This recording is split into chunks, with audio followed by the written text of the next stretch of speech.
Chris Peltz here with the Blind Grilling Experience, where we talk all things cooking, grilling, and barbecue, tips, tricks, and techniques for the blind and visually impaired, all things accessible technology centered around food. If you like brisket and breads, you like pizzas and pies, folks, we will leave you hungry and wanting more. Check out the Blind Grilling Experience on your favorite podcast app or visit our website at blindgrilling.com.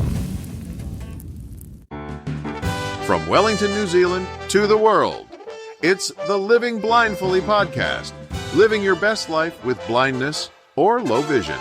Here's your host, Jonathan Mosen. Hello and a special welcome to this, our 250th episode. This week, my iPhone 15 Pro Max has arrived. I'll give you my initial impressions and perform a couple of demos, and a comprehensive look at some of the new iOS 17 features from a blindness perspective. I am feeling absolutely full of gratitude that we have made it to episode 250. It wouldn't be possible if we hadn't built this incredible community of people who responded so well to the Living Blindfully changes earlier this year. To everybody who contributes to Living Blindfully Plus, whether it be $1 a month, which is actually now at the current exchange rate about 59 US cents, or very, very generously, and we do have some remarkably generous Living Blindfully Plus contributors, thank you very much. We are in a cost of living crisis, and the fact that you are willing to support the podcast financially with your Plus subscriptions means an awful lot. And it means, in fact, that the podcast has been able to continue because the load that I carry is a little less now. And in that regard, I want to thank in particular Derek, who's been editing our interviews, and also to Hannah, who has been doing a tremendous job with the transcription. If you have noticed a significant improvement in the quality of the transcription, you have Hannah to thank for that, as do I. I really appreciate all the work that she is putting in. I also want to thank our advertisers, and we've got a wonderful little pool of advertisers who are contributing to the show and helping to keep it afloat as well. I think current events in our community are so important to cover. This podcast is a very niche podcast. We know what we're here to do, and that is to discuss a range of perspectives on living life as a blind person. We do talk a lot of tech. Oh boy, are we going to talk a lot of tech today, but we talk other things too. We've been talking about guide dogs recently. We've been talking about disclosure when it comes to seeking work, and we've talked about many different issues over the years. And even though it is a bit of effort to put this together, that's what keeps me here. I think we're providing a really important service. It's thanks to the contributions of our community that it's all possible. And by contributions, I don't just mean financial, although that has made a big difference. I also mean people who contribute content and their range of perspectives to the podcast. So, yes, I'm a bit sentimental because it's episode 250. I really appreciate everybody's support of this effort so much. It's kind of like a dream, really. I was saying to Bonnie the other day, if I could go back to my 10-year-old self who was so obsessed with radio and telephones and different things like that, and say, in decades from now, you will have your own studio with lots of great equipment, and my 10-year-old self would have thought that was pretty exciting because I was fascinated by all the gear as well, and that you would be able to do a program that would be heard in 113 countries, all from a studio in your house. I would have thought that was just nonsense and science fiction and pretty unbelievable. So we've got many struggles in our community, but we've also come a heck of a long way in quite a short time. Thank you very much for allowing me to live this dream, and I hope I'll continue to be able to provide content that you find useful and worth your while. Now, episode 250. That means we should look at area code 250. We're going way up north to Alaska. It's an Alaskan area code. You can see Russia from your house, possibly. So welcome if you are in Alaska, where it will be starting to get cool, I guess, now. Welcome to episode 250, and enjoy your moment in the sun. And as we look at country codes, we continue our trip around Africa. Rwanda is area code 250. They have, like much of Africa, completed a census just this year in 2023, and there are around about 14.1 million people in Rwanda. We can make transcripts of Living Blindfully available thanks to the generous sponsorship of Numa Solutions. Numa Solutions, among other things, are the RIM people.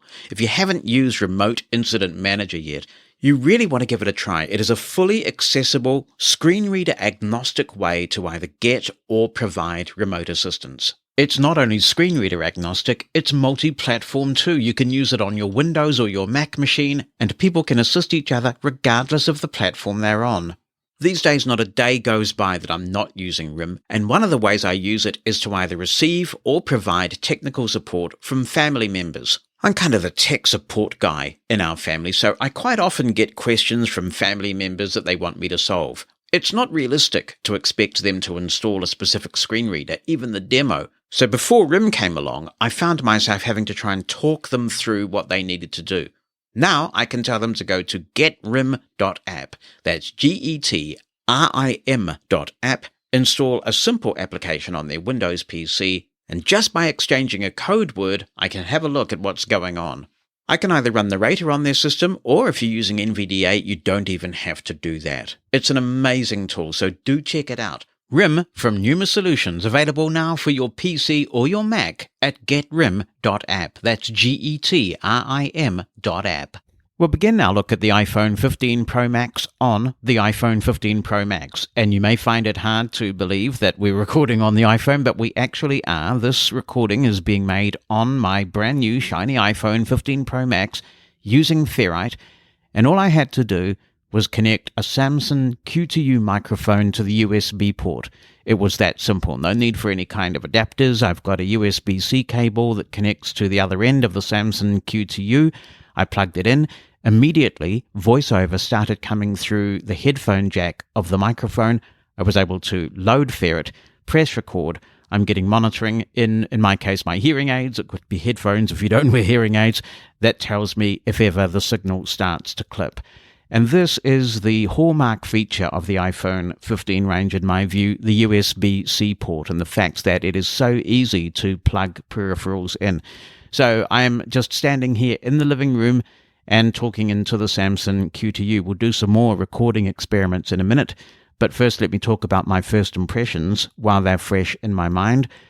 It's noticeably lighter. This is the iPhone 15 Pro Max white, and I wasn't really expecting it to feel as light as it does. It's a trick. I don't think it's that much lighter, but apparently the ergonomics are slightly different, the way the phone is balanced. And if you have the 14 Pro Max in one hand and the 15 Pro Max in the other, you definitely notice a difference. The action button, which we'll come back to a little bit later, is at the top of the phone. It feels really a lot like the old slider switch, except that it presses instead of slides. And we will customize that a little bit later. Setup was relatively straightforward. It was kind of weird. The first thing I plugged into the iPhone was the cable that went from my PC, where I have my iTunes encrypted backup, to the phone. And of course, that had to be a new cable, not Lightning anymore, but USB-C. And I still restore from an encrypted backup on my computer because I find it does require me to enter fewer passwords. It doesn't mean I don't get away with it completely, but it is significantly better than any other option that I've tried. In terms of the USB port, it really does some pretty cool stuff. For example, if you connect an iPhone 15 with its USB-C port to an older iPhone, the iPhone 15 will supply charge to the iPhone that has the Lightning port. So if you're out and about and you see somebody's running short on battery life, you can donate a bit of juice to it. Bonnie made the comment that it's a bit like the old jumper leads, when somebody needs some sort of assistance to get their car going, so you can charge someone else's phone for them that way. If you have two iPhone 15s or an iPhone 15 and an Android device that supports this particular standard that's been developed, what happens is that you connect the two devices together and information is exchanged about the battery capacity of both devices, and it will charge the battery that has the least capacity at the time that the connection is made. So that's pretty cool. While it is cool, bear in mind that you're only getting about 4.5 watts maximum of charging, so it's not a super fast way to charge by any means. It will take some time, but it's better than running out of juice completely. You can also use this method to charge some smaller accessories, including Apple Watches. So if your Apple Watch goes flat, you can use the puck with the USB-C cable, and also the AirPods with the USB-C case. So I'm now going to go down to the studio, and the next thing I'm going to try is to connect an audio interface to the iPhone and see if we can make that work. Hello from the studio, and I'm using the same microphone that I would normally be using if I were recording in Reaper, the Heil PR40, and I've got it plugged into the Focusrite Vocaster 2, which is now plugged into the iPhone, and it's getting its power from the iPhone. I'm using Ferrite, and it is seeing 8 Focusrite Vocaster 2 channels at the moment. You can toggle each on and off, so that's pretty impressive. The downside is that there is not a huge amount of gain at all. With the Q2U, which is just a simple USB mic, there was heaps of gain to the point that I could take the maximum level down from 100% in Ferrite to stop the clipping. In this case, everything's maxed out and we don't have a lot of gain. And that could be because the Heil PR40 is a dynamic mic. It doesn't have a lot of power. And it also could be because there are ways of getting improved performance that I'm still going to have to play with later. The key thing is, though, that this audio interface is connected to the iPhone. The Vocaster 2 itself is quite portable, so if you can get this working correctly, you have quite an accessible, portable little setup, and it's very powerful as well. The USB-C thing is just such a significant development. I mean, anytime you look like going flat, you can take anything from a laptop charger to just the simple braided cable that comes with the iPhone, which is actually the cable I'm using at the moment, and get some charge or plug in a peripheral. So there'll be plenty more playing, I'm sure, with different audio accessories and options like this, but so far it's extremely promising. This is just your basic USB-C port. Apple doesn't seem to have done anything proprietary with it, and that gives you a lot of flexibility. Now, most of the time you won't want a fancy schmancy peripheral connected. You just want to record on the microphones that your iPhone has. And yes, there are microphones, plural, so let's have a listen to some of them. Currently, this is the front microphone. It's a cardioid mic. And while I'm recording on it, I will make the point that I've been doing further experiments, and I had the Samson Q2U connected when I made a phone call. That worked beautifully. I could hear the phone call through the microphone's headphone jack, and the person I was calling could hear me from the microphone, so the audio was great. Not so much luck with FaceTime audio, though. When I made a FaceTime audio call, everything sounded very odd and distorted to me, and people reported I sounded like I was running on slow speed. In other words, there's some sort of sampling incompatibility there. That may vary from accessory to accessory or app to app, and I will have to experiment more with apps like Team and Zoom and see what's possible. Let's go through some of the other microphones now.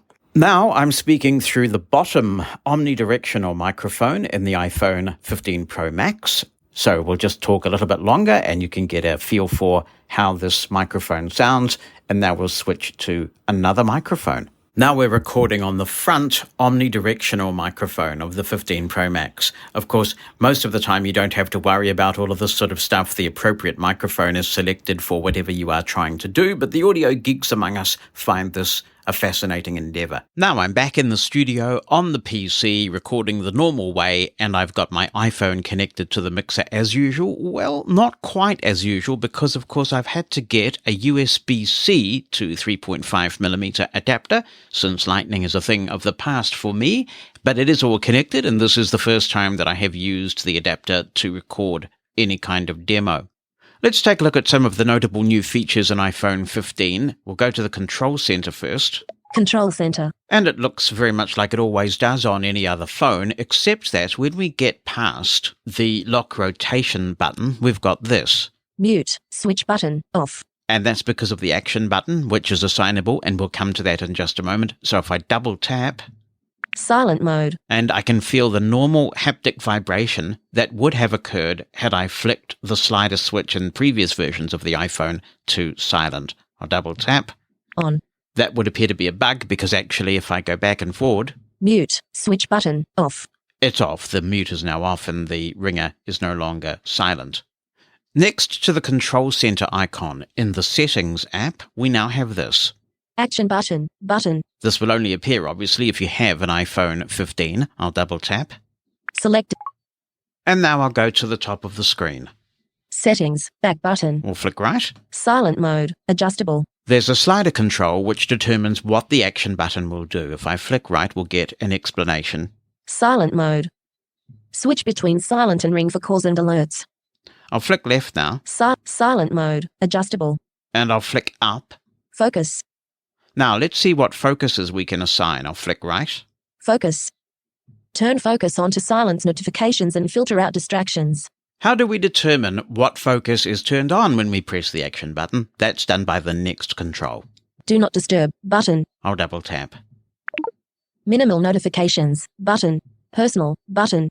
DND with VIP. Button. What I'm really pleased about, because this wasn't clear to me when I read some of the reviews, is that if you've set up custom focuses like I have, and I've spent quite a bit of time configuring them, you can assign one of them to this action button.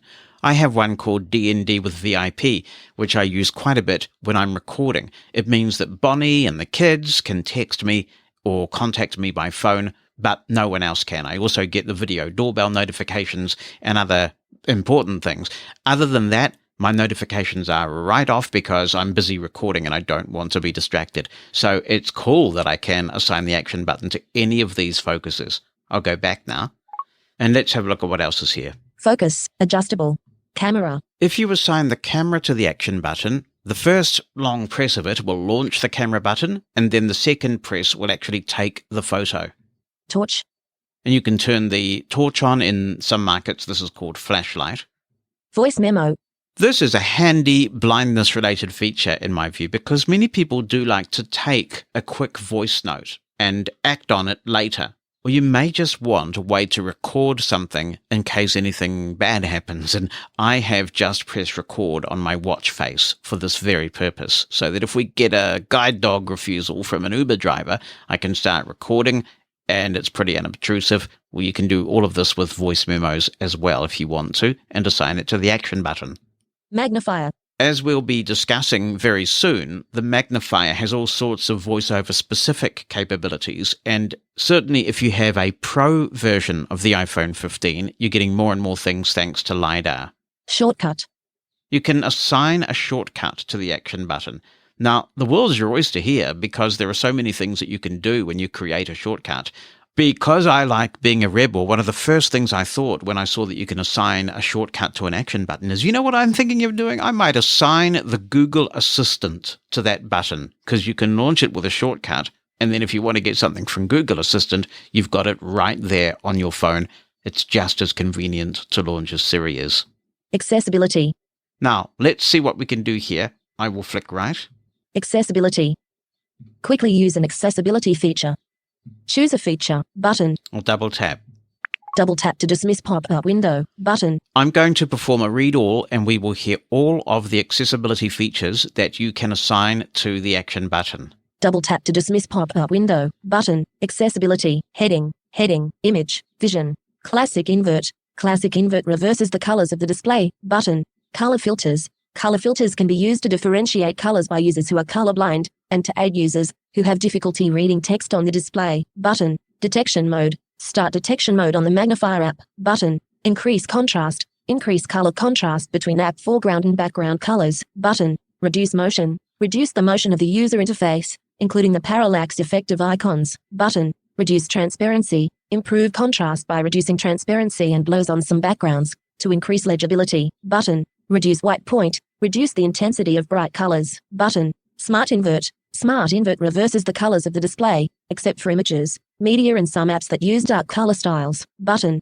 VoiceOver. VoiceOver speaks items on the screen. Button. Zoom. Zoom magnifies the entire screen. Button. Heading. Image. Motor. Switch control. Switch control allows you to use your iPhone by sequentially highlighting items on the screen that can be activated through an adaptive accessory. Button. Voice control. Voice control allows you to use your voice to control your iPhone, even when you're on calls. Button. Full keyboard access. Use an external keyboard to control your iPhone. Button. Assistive touch. Assistive touch allows you to use your iPhone if you have difficulty touching the screen, or if you require an adaptive accessory. Button. Apple Watch mirroring. Share and control your Apple Watch screen from a paired iPhone. Button. Control nearby devices. control nearby devices, allows you to use another device on the same iCloud account from this iPhone. Button, heading, image, hearing, background sounds, plays background sounds to mask unwanted environmental noise.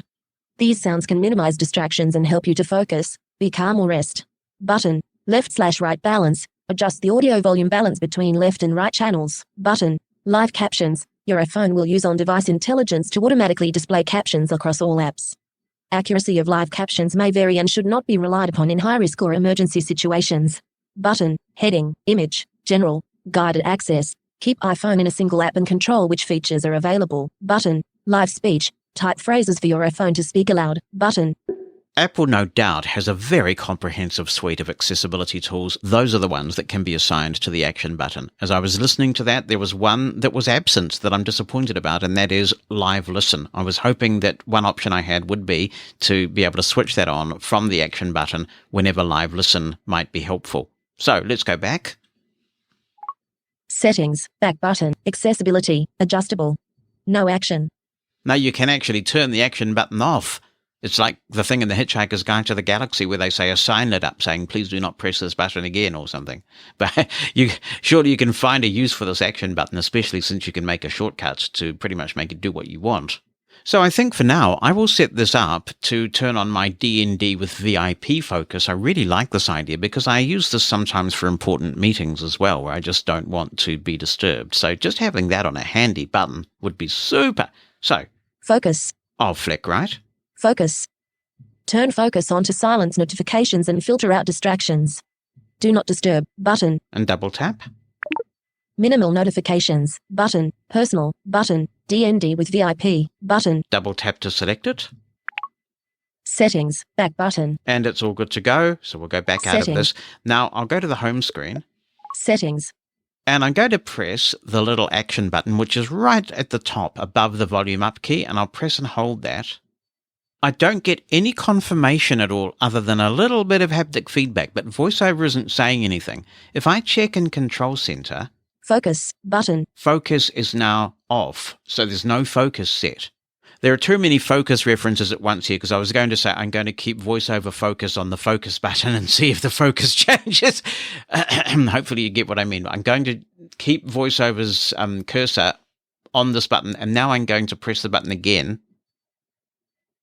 VoiceOver still didn't speak anything, but I think if I go forward and back... Selected. Yeah. Focus. D&D with VIP. Button. So that's a bit disappointing because I would like some sort of verbal confirmation. So what I'd like it to say is D&D with VIP on and then D&D with VIP off when I toggle it. Let me push it again.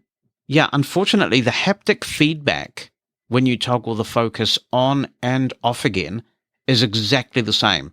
So a blind user has no way of telling other than going into Control Center to verify whether they have just toggled this focus on or off. I'm sure this is something that could be remedied in a future version of iOS if Apple has a mind to do that.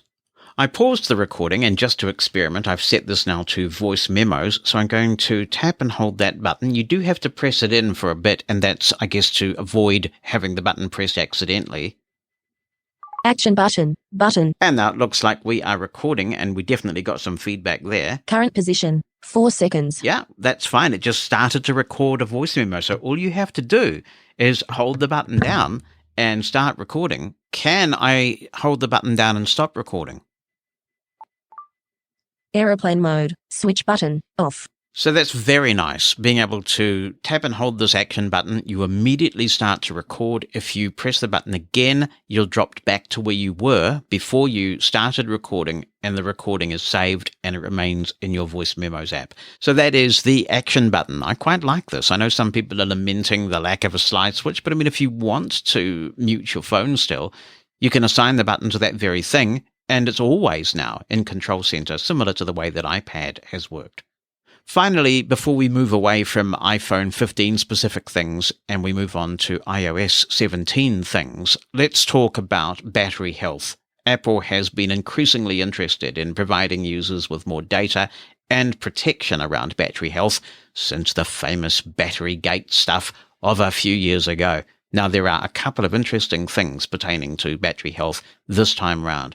let's go and explore settings, battery, and what is, at least in the iPhone 15, now called battery health and charging. I'll flick right. Battery health and charging, heading. Phone batteries, like all rechargeable batteries, are consumable components that become less effective as they age. Learn more. Maximum capacity, 100%. Well, I'd be pretty gutted if that wasn't the case, given that I just got the phone today. This is a measure of battery capacity compared to when it was new. Lower capacity may result in less usage hours between charges. Peak performance capability. Built-in dynamic software and hardware systems will help counter performance impacts that may be noticed as your iPhone battery chemically ages. Charging optimization, optimized, button. Now, I can only presume that there's something new about the battery technology in iPhone 15 because this is not available anywhere else in iOS 17 on earlier models. You've got some choice now about the way that you can try and optimize your battery performance. I'll double tap. Selected, optimize battery charging. This is something that's been in iPhone for quite a few years now, where it tries to learn your habits. And if you choose to have your iPhone plugged in overnight, it will look at, say, if an alarm is set or when you tend to wake up. And if your phone reaches 80%, it'll sort of be like, the old space shuttle launches where they would often go into a hold at T-minus 9 minutes. And then just before you wake, it will start to charge up the remaining 20% because it's not a good idea to keep your phone plugged in and charged at 100% for a long time. Now, there's a second option here, which I'm going to enable. 80% limit. I'll double tap to enable it. Selected, 80% limit. And the phone may well explain this, so we'll keep going. None. And you can turn any optimization off altogether. Your iPhone will only charge to about 80%. Learn more. And you can read the article if you have an iPhone 15 or you will be getting one in the near future. But the key thing here is that if you ever do want to give your phone a full 100% boost, and I know I certainly will when I want to do some extensive international travel and I just need my phone to work, then I can always just come in here and switch it off. Otherwise, I'm quite happy to leave my phone plugged in, knowing that it will never get above 80% when it is. So I think this is a great addition. There's also more information that you can glean about your battery if you have an iPhone 15. To find it, we'll go into General and then About. And while we're in here, I should say that every year I try to give my phone an inventive name. My last iPhone was called Black Pearl because it was a black iPhone 14 Pro Max, and Pearl was my guide dog a long time ago now. And I used to call her Black Pearl because, as we all know, black pearls are valuable. So this time, with the iPhone being the 15, and they call the 15th of March the Ides of March, so I decided to call my phone Name, the Ides of Phone. The Button. Ides of Phone. Tremendous. Let's navigate by heading. Physical SIM, heading. Available SIM, heading. Battery, heading. Now there's some interesting stuff here about batteries. Manufacture date, August 2023. First use, September 2023. Cycle count, 1. And it's that cycle count that's the interesting data, because the more cycles your battery has completed, the more likely you are to start seeing some degradation in the time that your iPhone runs for, and eventually the iPhone might start to slow down to try and manage performance that way. So you can keep track of this. The combination of the battery health that's been there for a while now and this definitive data on how many cycles the battery has had should be very helpful. So far, so good with the iPhone 15 Pro Max. It is very, very early days. The moment I got this, I started to work on this demo for you so I could make it available to our Plus subscribers just as quickly as possible. But now let's segue into some general iOS 17 things. We have, by the way, been segmenting and will continue to segment this episode extensively by chapter. So if you want to skip around, you can use this as a kind of a reference because each major section is denoted by a chapter. And if you've got a podcast app or device that supports chapters, you can whiz around this audio and get what you need. We'll look now at the VoiceOver features that are new in iOS 17. The one that a lot of people were excited about and may have caused people to go out and purchase Pro models is the Point and Speak feature. Point and Speak only works on iPhone Pro models because it requires LiDAR, and you're only going to get LiDAR on iPhone Pro models.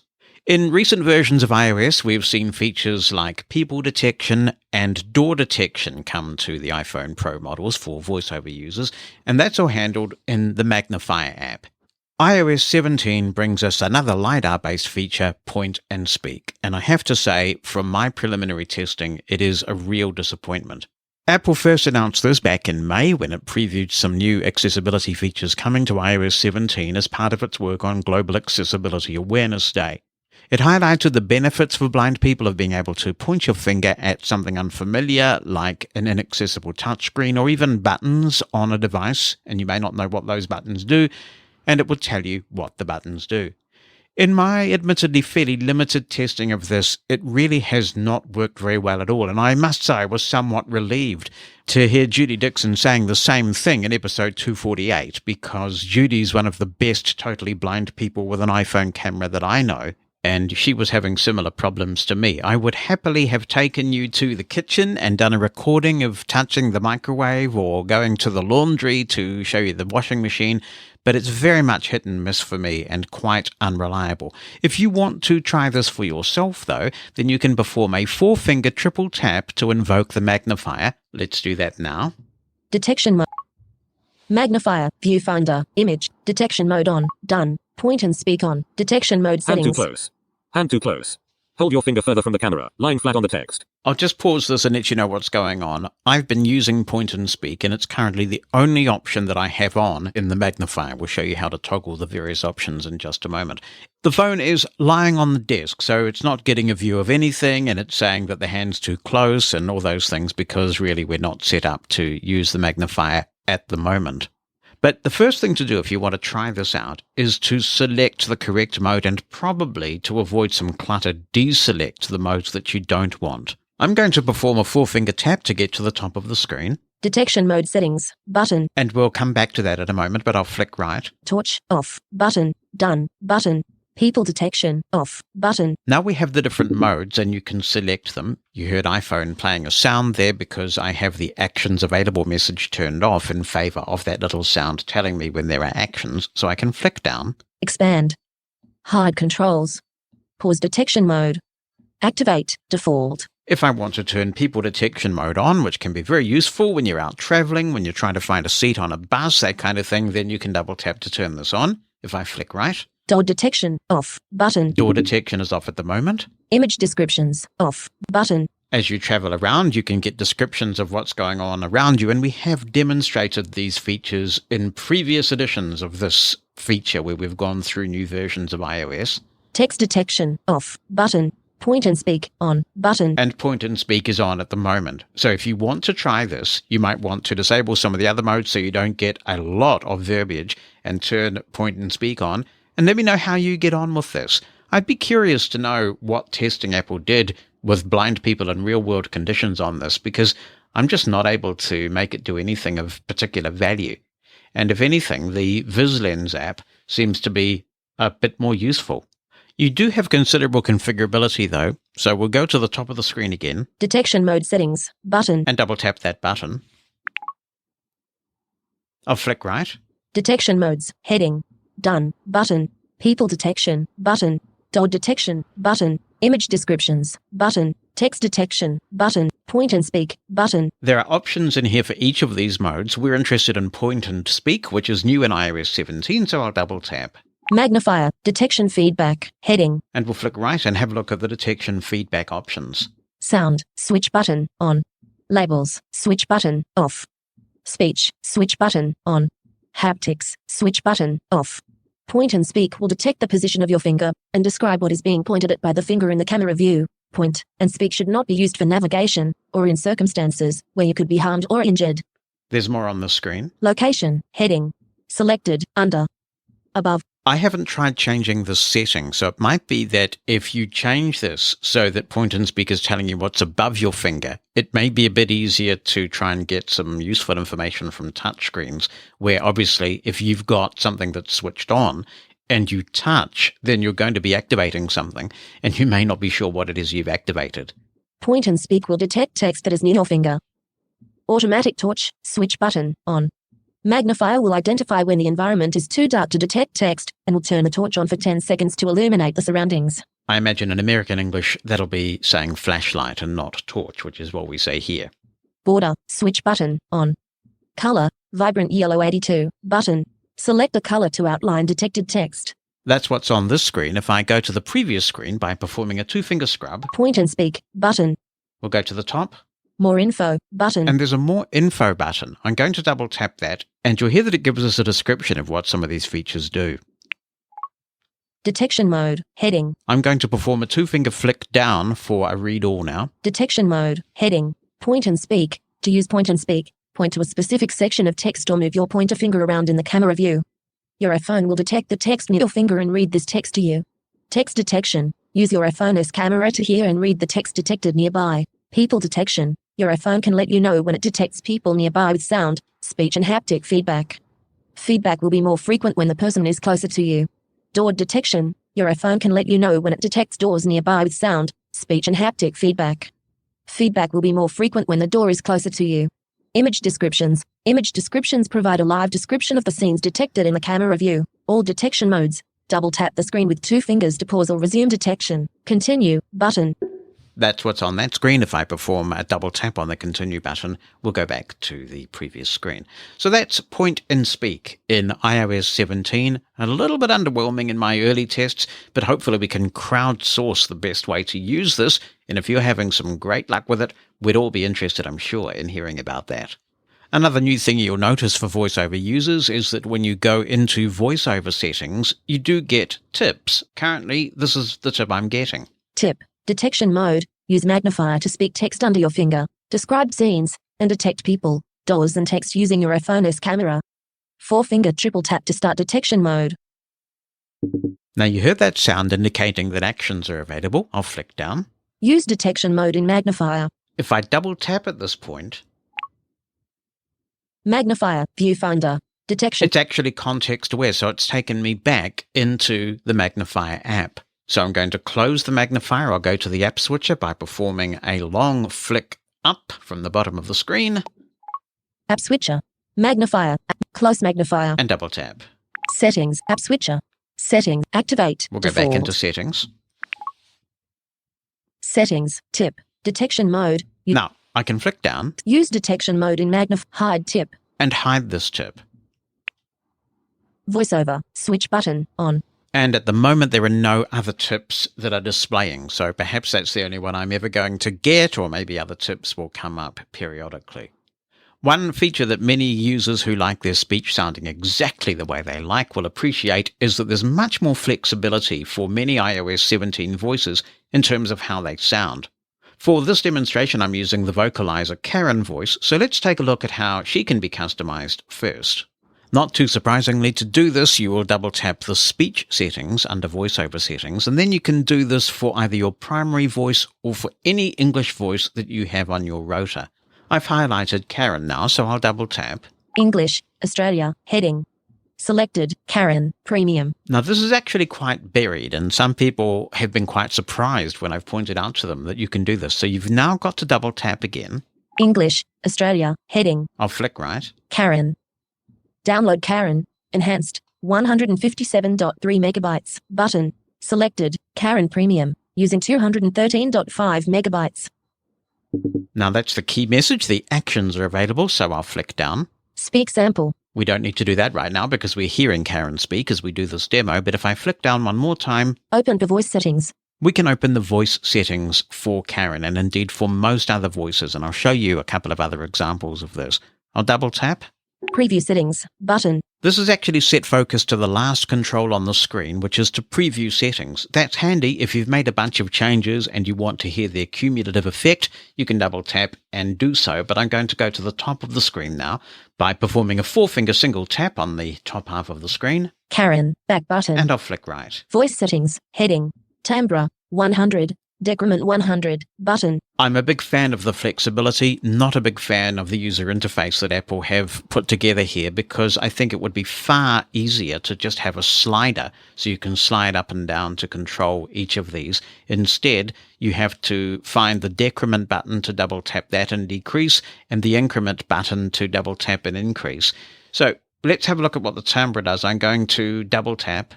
Timbre. 99. Decrement 9. Timbre. 98. Decrement 98. So it's a slow process, but I'm going to double tap quite a lot of times. Timbre, timbre, timbre, timbre, timbre, timbre, timbre, timbre, 90, decrement 90. I paused the recording and double tapped lots of times, and now we can really hear it happening. Timbre, 67. I'm kind of curious how low we can go. I'll pause the recording again and keep tapping until I can't tap anymore. All right, it's gone all the way down to 50, and now it sounds like this. Timbre, 50, decrement 50, dim, button. Timbre, 50, increment 50, button. So it was saying that the decrement button is now dimmed because this is how low it can go. I've quickly pressed the reset button, which has got the timbre back to 100. We can go higher as well. Timbre, 101. I'll pause the recording again and we'll see how high the timbre can go and what that sounds like. And oh my word, it does sound pretty peculiar. Reset to voice defaults, button. Reset to previous settings, button. The timbre is set to 200 now. Reset to voice defaults, button. Let's do that. Reset to voice defaults. Reset to timbre, 100, decrement 100, button. The next control we have in this screen Sentence pause, 1, decrement 1, button. is the sentence pause option. I find this quite useful because I'm a JAWS user. And JAWS tends not to have a very long pause between sentences, which I appreciate. I can tell from the inflection that a sentence has ended. I don't need myself slowed down by an unduly long pause. So we can turn this down to 0 if we want. If you prefer longer pauses between sentences, you can increase that as well. Sentence pause, 1, increment 1, button. Preview settings, button. Preview settings. And there's the preview settings button, so let's just see what happens. Preview Hello, settings. my name is Karen. I am an Australian English voice. I haven't looked at every single vocalizer voice on the system, but this seems pretty typical of the options available to vocalizer voices. For other non-vocalizer voices, you'll have different options. Let's have a look at eloquence because there is a lot of change there. And I've got read highlighted in my US English voice, so if I flick down, Speak sample. Hello, my name is Reed. I'll flick down again. Open the voice settings. And we can open the voice settings, and there's a lot to play with here. Preview settings, button. And now I'll go to the top of the screen Eloquence, back button. and flick right. Voice settings, heading.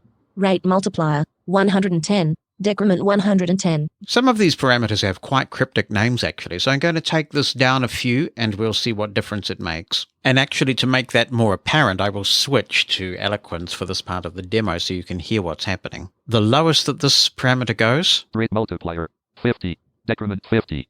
Dimmed. and we'll Button. listen to that. Reset to voice default. Preview settings. Button. Preview settings. Hello. My name is Reed. So that seems to have slowed the voice down. Let's go to the top end of this one, which is 200. Rate multiplier, 200. Decrement, size, 50. Decrement, And now if I do a preview, reset to voice default. Preview settings. Button.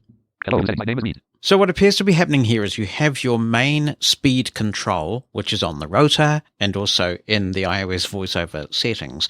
And then the multiplier has an influence on that setting as well. In other words, if you've got the multiplier high, then 55 on the rotor is going to be much faster than when you've got the multiplier low. The next option is Head size, 50. Decrement 50. Button. the head size. And if we take that all the way down, Head size, 0, decrement 0, dimmed, button, he does have a small head now, doesn't he? If we go down reset to voice default, preview settings, and preview, preview Hello. settings. My name is Reed. if we go all the way up, he's obviously going to have a very big head. Head size, 100. Increment 100. Dimmed. Button. And if we preview, Reset to voice. Preview settings. Button. Preview settings. My name is Reed. we'll reset it to defaults. Reset to voice defaults. Button. Reset to voice default. Rate multiplier, 100. Rate multiplier. Head size. Head size. Pitch base, 65 hertz. We have pitch base, Pitch base, 65 hertz. Pitch range, 30. Decrement 30. pitch range, which will give you greater inflection, Pitch range, 30. Breathiness, 0. Decrement 0. Dimmed. Button. and breathiness. Let's see what happens if we increase the breathiness of eloquence. Breathiness, 100. Decrement 100. Button. Breathiness, 100. Decrement 100. Reset to voice defaults. Button. Reset to voice default. Rate multiplier. And obviously you can add a little bit of breathiness because that was way at the other end. So if you like your eloquence to sound a little breathy, you can give that a little bit more. You can also adjust. Roughness, 0. Decrement 0. Roughness, 0. Increment 0. Button. Let's increase the roughness and see what it's like. Roughness, 100. Increment 100. Dimmed. Button. Reset that to default. Reset to voice defaults. Button. Reset to voice default. Rate multiplier, 100. Decrement 100. Button. You can also enable. Higher sample rate. Switch button. Off. If we do that, this is what it sounds like. On. Roughness. 0. Increment. Higher sample rate. Switch button. On. Phrase prediction. Switch button. Off. We'll turn that off. Higher sample rate. Switch button. On. Off. There's also phrase prediction, which is designed to make things sound a bit more natural. Phrase prediction. Switch button. Off. I'll flick right. Abbreviation dictionary. Switch button. On. Community dictionary. Switch button. Off. You can disable the abbreviation dictionary, which I will do actually. Abbreviation dictionary. Switch button. On. Off. Because I prefer to hear actually what's written on the screen, not have my text-to-speech engine assume it knows what's on the screen. The classic example of this is the old Keynote. I can't remember whether Postdata International had switched to the Keynote Gold or whether it was still using an Arctic 263-based text-to-speech synthesizer, but it used to talk about phone number Aviv whenever it saw Tel Aviv. Community dictionary. Switch button. Off. There is a community dictionary. You can enable that if you wish. Preview settings. Button. And then there's a preview setting. So you can have a lot of fun customizing Eloquence exactly the way you like it. Another popular voice is Alex, and there's some customization there. I have switched to Alex now, and let's see what customizations are available for that voice. Pitch range 100, decrement 100, button. Pitch range 100, increment 100, button. Let's take that way up and see what a wider pitch range sounds like for Alex. Pitch range 200, decrement 200, button. Pitch range 200, increment 200, dimmed, button. Actually, I don't think that sounds too bad at all. Let's just go and do a preview. Reset to voice defaults, button. Preview settings, button. Preview Most settings. people recognize me by my voice. And we'll reset. Reset to voice defaults. Reset to pitch range 100, decrement 100, button. I'll flick right. Pitch range 100, increment 100, button. WPM minimum 50 WPM, decrement 50, dimmed, button. WPM minimum 50 WPM, increment 50, button. There's words per minute minimum. WPM maximum 500 WPM, decrement 500, button. WPM maximum 5 preview settings, button. And that's all we have in terms of Alex. I wish there'd be some kind of community dictionary for Alex, because I quite like the voice in some ways, but I've found that it mispronounces more than any other text-to-speech engine that I've come across. So a community dictionary would be great. So this is fun. If you like to tinker with your voices and having it sound just so, Apple's given us a lot of flexibility in iOS 17. Those of us who enjoy customizing exactly what our screen readers say will always celebrate new features in that regard, and there are some to talk about in iOS 17. You can find these new features in VoiceOver's main settings screen and then going to Verbosity button. Verbosity. I'm repeating it because I'm not sure Karen is saying that very clearly. I'll double tap. Punctuation button. And flick right. Customize how punctuation is output. Speak hints, switch button, off. System notifications button. And here we have system notifications. This is something that we're all familiar with. You could be reading a book or a news article and a notification pops up and it interrupts your speech and you really wish it didn't.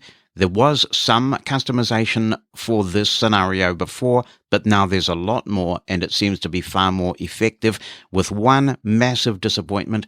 So significant, in fact, that I do hope it's fixed sometime during the iOS 17 cycle. I'll explain that in a bit, but I'm going to double tap on this. Notifications when locked, heading. The first heading governs what VoiceOver will speak when your phone is locked and a notification comes in. In my experience, these settings are honored most of the time, but not all the time. I have seen some notifications that come in that don't seem to wake the phone up, and I can't really account for that, but most of the time it works. Selected, speak. This means that if I lock my screen and a notification comes in, it will wake up and speak the notification. Speak count. I'm not really concerned with how many notifications there are. That's just verbiage I don't want, so I've unselected that. But if you want to hear that number, of course, enable it. Selected, Braille. And I want notifications sent to my Braille display. The final option is do nothing. So you get no verbosity at all when you get a notification when your phone is locked. And some people may definitely prefer that. I like this setting to be the way I've got it, because I usually use my iPhone with made-for-iPhone hearing aids, and I don't mind having notifications coming to my ears. But if you use your phone on speaker and your phone is locked, and this thing is unlocking all the time to speak, that could be not only distracting, but actually inappropriate in certain circumstances, so you can switch this off. So all this governs what happens when your phone is in standby mode. If we continue to flick right... Determines what VoiceOver will output for notifications when your phone is locked. Well, exactly. Banner notifications, heading. And now we're on to banner notifications. These are the ones that pop up at the top of your screen when you've got your phone unlocked. Selected, speak. I have mine speaking, and it's worth noting that at least when I upgraded to iOS 17, speak was not enabled, and I was quite concerned, thinking that there was a bug because I would hear the notification sounds, but I'd no longer hear the notifications. Turns out there's this new option, and for whatever reason, they've chosen not to automatically speak notifications anymore. I don't know whether that's by design or some sort of bug that might be fixed eventually. But if you're not hearing your notifications, you need to go in here and fix that to get things to the way they were before. Selected, play haptic. And a haptic as well. Selected, Braille. You can have any number of these selected or not selected. So, for example, your preference could be that you don't want to be interrupted by a banner notification, but you would like a nice haptic to tell you when a notification has come in, so you can tend to it at your leisure. Do nothing. Determines what VoiceOver will output when a banner notification appears.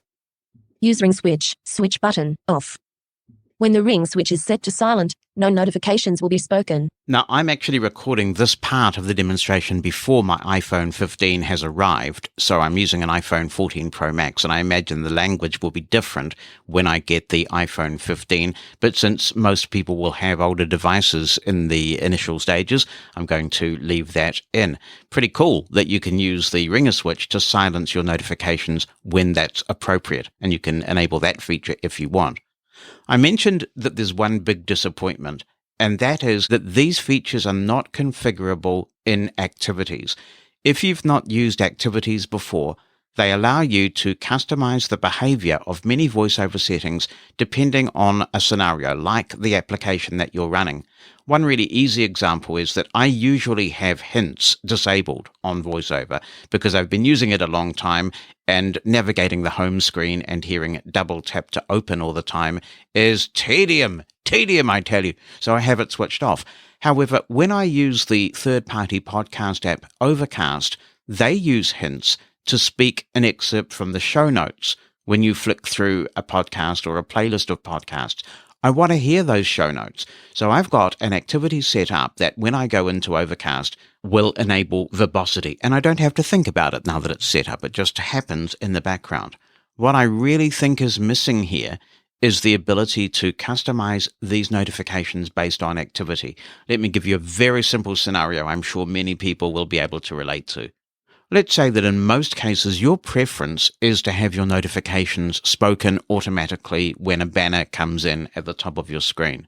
But you don't want that to happen when you're reading a book. When you go into Apple's Books app or the Amazon Kindle app, what you want is just a haptic to tell you that a notification has come in, and then you can tend to it later.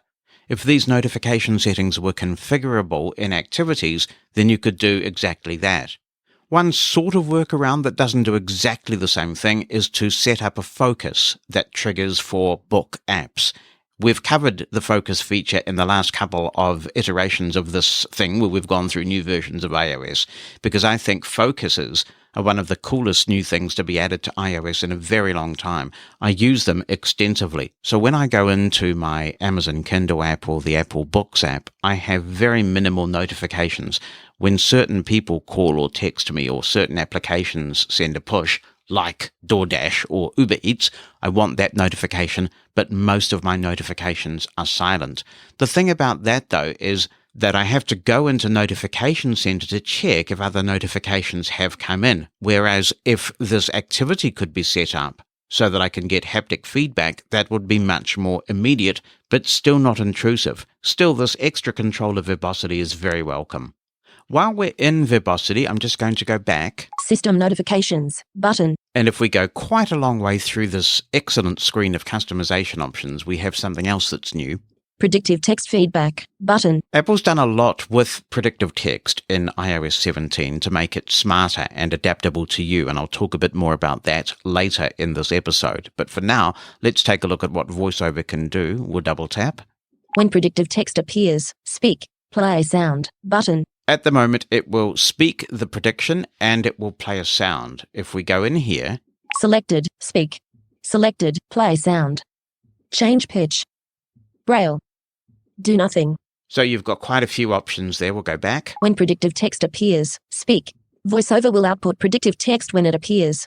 And the next option? When predictive text feedback is entered, speak. Change pitch, button. There's an explanation. VoiceOver will output predictive text when entered. If you want to make the most of some of the new predictive text smarts that are in iOS 17, this is very useful to know about so that you can get the experience exactly how you like it.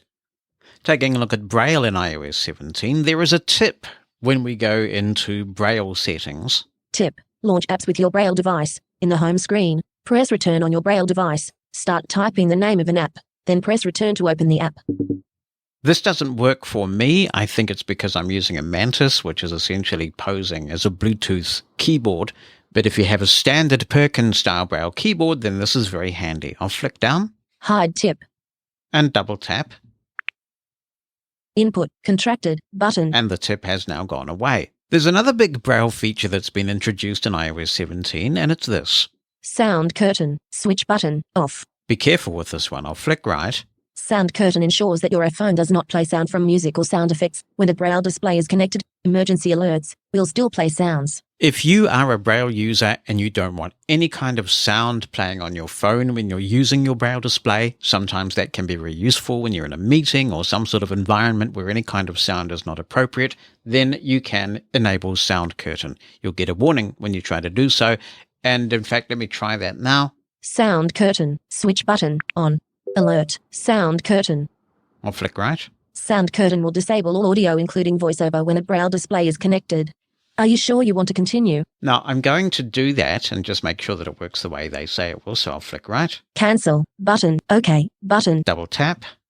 I'm still reading everything on the screen, but I'm flicking right. I'll go to the bottom of the screen, and even when I'm flicking right at the bottom of the screen, there is no sound indicating that I'm at the bottom of the screen, which is what you would normally get. I'm flicking left, and I've found Sound Curtain, which I'm sure you can assign to a keyboard if you're going to use this regularly. And its Sound Curtain is on, so I will press VO with the spacebar. Off. And now I've got my speech back, so that's Sound Curtain. Also, if I continue to go right... Enable Bluetooth on start, switch button, off. And there's an explanation about what this feature does.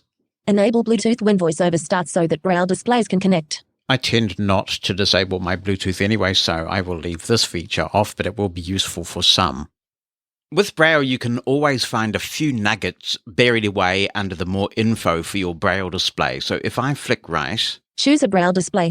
To that section, and we'll keep going. APH Mantis Q40. I'll flick down. More info. And double tap on More Info. Braille commands, button. In this case, I'm just going to continue to flick right. Disconnect on sleep, switch button, off. This option, Disconnect on Sleep, is new to iOS 17, and if you enable it, it'll do, well, what it says on the tin. When you lock your screen on your phone using the power button, or the phone just times out and locks if you have auto lock enabled, your Braille display will disconnect. That will save some battery for the phone and the Braille display. When you power the phone back on again, it will try and re-establish the connection. That could take a while, hopefully not, and depending on the Braille display, it may be a little bit unreliable, having the connection come and go like that. So if you are concerned about maximizing your battery life on both devices, you can give this a try and see if it has any adverse effects. If it does, you can always switch it back again. When I was exploring what's new in iOS 17, I found this first when I was looking around under this Braille command setting, because actually This interface came to Braille first. You could configure Braille commands before Apple released the ability to configure the rest of VoiceOver. Now it's a highly configurable system, and you can create your own VoiceOver user interface if you really want to. But good luck if you do that and try and call Apple support, because it's going to be very difficult for Apple support to help you if all your commands are different. Anyway, it's a highly configurable system now, and one of the wishes that I have had ever since I started using iOS was that there be a way from the keyboard to get to the center of the screen. This is something that I do very regularly in a wide range of apps, such as Lyri, my RSS reader, Mona for Mastodon, many applications actually, where if you're reading something and you go to the previous screen and you want to return to that position, often just tapping the center of the screen will get you to your last read position.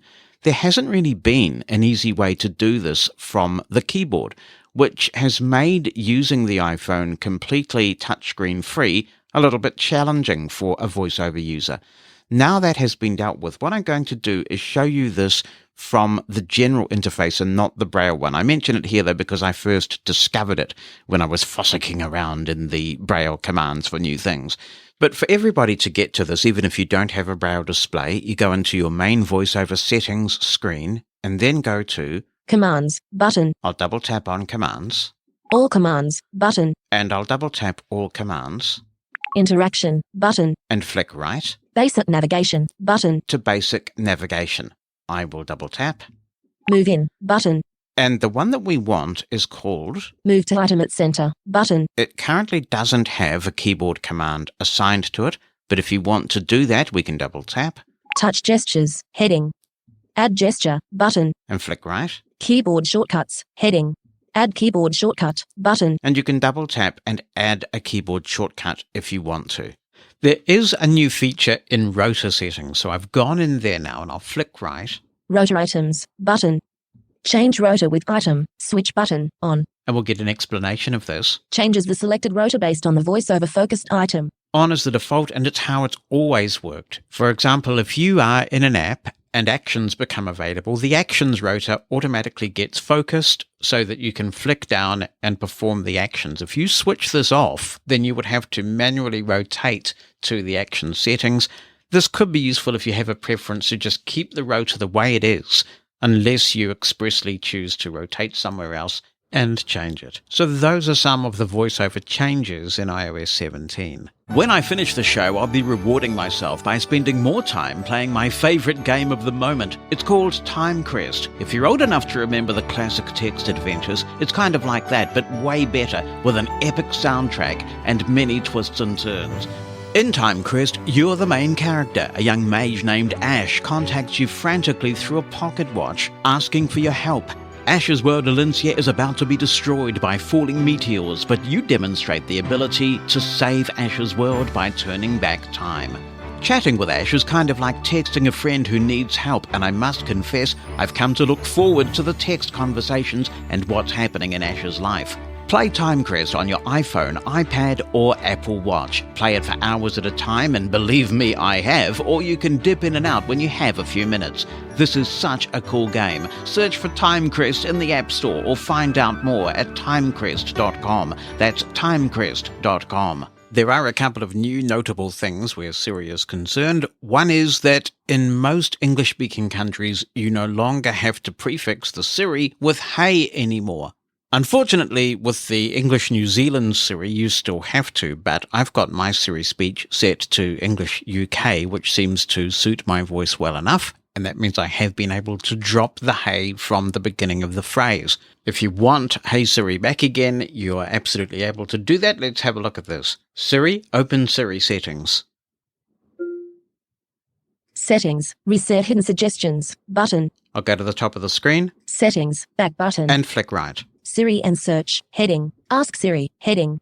Listen for Siri or Hey Siri, button. I'll double tap. Selected, Siri or Hey Siri. Hey Siri. Off. You can turn listening off completely. If you want the Hey Siri back again, for whatever reason, you're able to set that here as well. Of course, in reality, if it's listening just for Siri, then if you say Hey Siri, it's also going to work. It just ignores the hey. Most people will have this option, but if it's not available for you, then you'll need to change your Siri input language to something other than the one you're using. Listen for Siri or Hey Siri button. If you like your Siri to speak with a UK accent, you've got 2 more choices now. Let's have a listen to those. Siri voice, American, voice 4 button. Or double tap. Variety, heading. And flick right. Selected, American, Australian, British, Indian, Irish, South African, voice, heading. So those are the voices I've got access to. I'll flick left. South Irish, Indian, British. Choose British. Hi, British. I'm Siri. Choose the voice you'd like me to use. Now we've got 4 UK Siri voices this time round. Voice, heading, voice 1, voice 2, voice 3, voice 4. VoiceOver didn't speak it, but actually it's voice 3 that's selected. So that's one of the new Siri voices. We'll go to voice 4. Voice 4. And try this. Voice Hi, 4. I'm Siri. Choose the voice you'd like me to use. Let's give this a bit more of a workout. Siri, what's the weather today? Looks like it will be pretty windy today.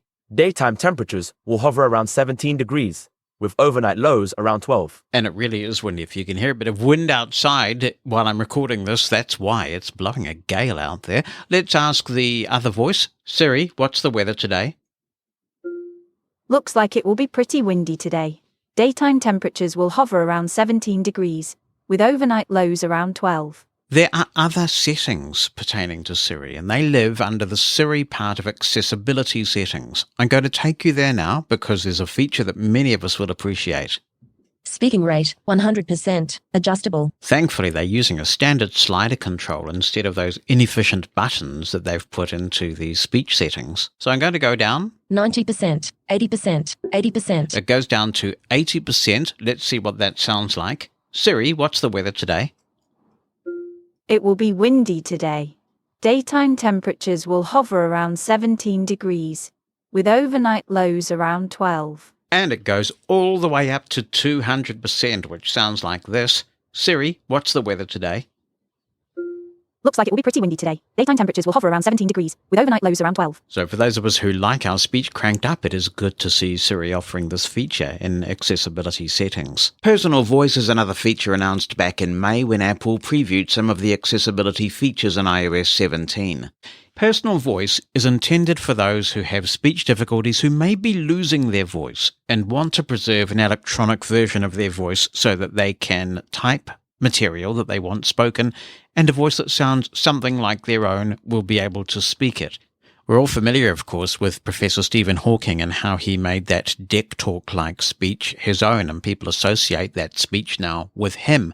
He had ALS, of course, and if he had been able to speak and use personal voice at the time he was diagnosed, but before he lost his power of speech, we would have been able to hear his voice instead of that electronic voice. Once you've created your voice, it's stored securely on your device. You can, if you want to, choose to share it with other devices that are logged into your iCloud account. We'll talk you through this process, how it works, and some of the VoiceOver accessibility limitations of the current implementation. I'm on the main accessibility screen of my iPhone now, and I'm going to navigate by heading. Vision, heading. Physical and motor, heading. Hearing, heading. Speech, heading. Not surprisingly, speech is where personalized voice is under. If I flick right, Live speech, off, button. Live speech is associated with personal voice, but you don't have to set personal voice up in order to use live speech. When you enable live speech, you can type or select from a pre-selected series of phrases that you've given the phone in the past, and the phone will speak them. You can use any voice on the system, or you can use your personal voice. So if I flick right now, Personal voice, button. This is the personal voice screen. I'll double tap. Accessibility, back button. And flick right. Personal voice, heading. Personal voice, heading. Jonathan's personal voice 1, the 24th of August, 2023, button. I created my personal voice during the iOS 17 beta cycle. I'll flick right. Create a personal voice, button. Let's create a voice and we'll take you through some of this process so you understand what's involved. User authentication. Try again. Alert. Let me look at my phone. Face ID authenticate. Face ID authenticated. There we go. Create your personal voice. Heading. Record yourself. Read 150 phrases aloud, which may take about 15 minutes. Generate your personal voice. iPhone will create and securely store your personal voice. Communicate with live speech. Type to speak using personal voice through your device's speaker or in FaceTime, phone and assistive communication apps. That's a good quick summary of what this feature does. So not only can you use this in real time on your phone speaker, if you're making a phone call and you need to be able to use your voice there, then you're able to do that. I understand some people have actually been able to use these to authenticate with banking services and other systems that require you to authenticate by voice. So in that sense, it appears to be fairly accurate, although in my opinion, it's not a patch on the natural sounding voices that 11 Labs have been producing, and we've talked about 11 Labs on this podcast before.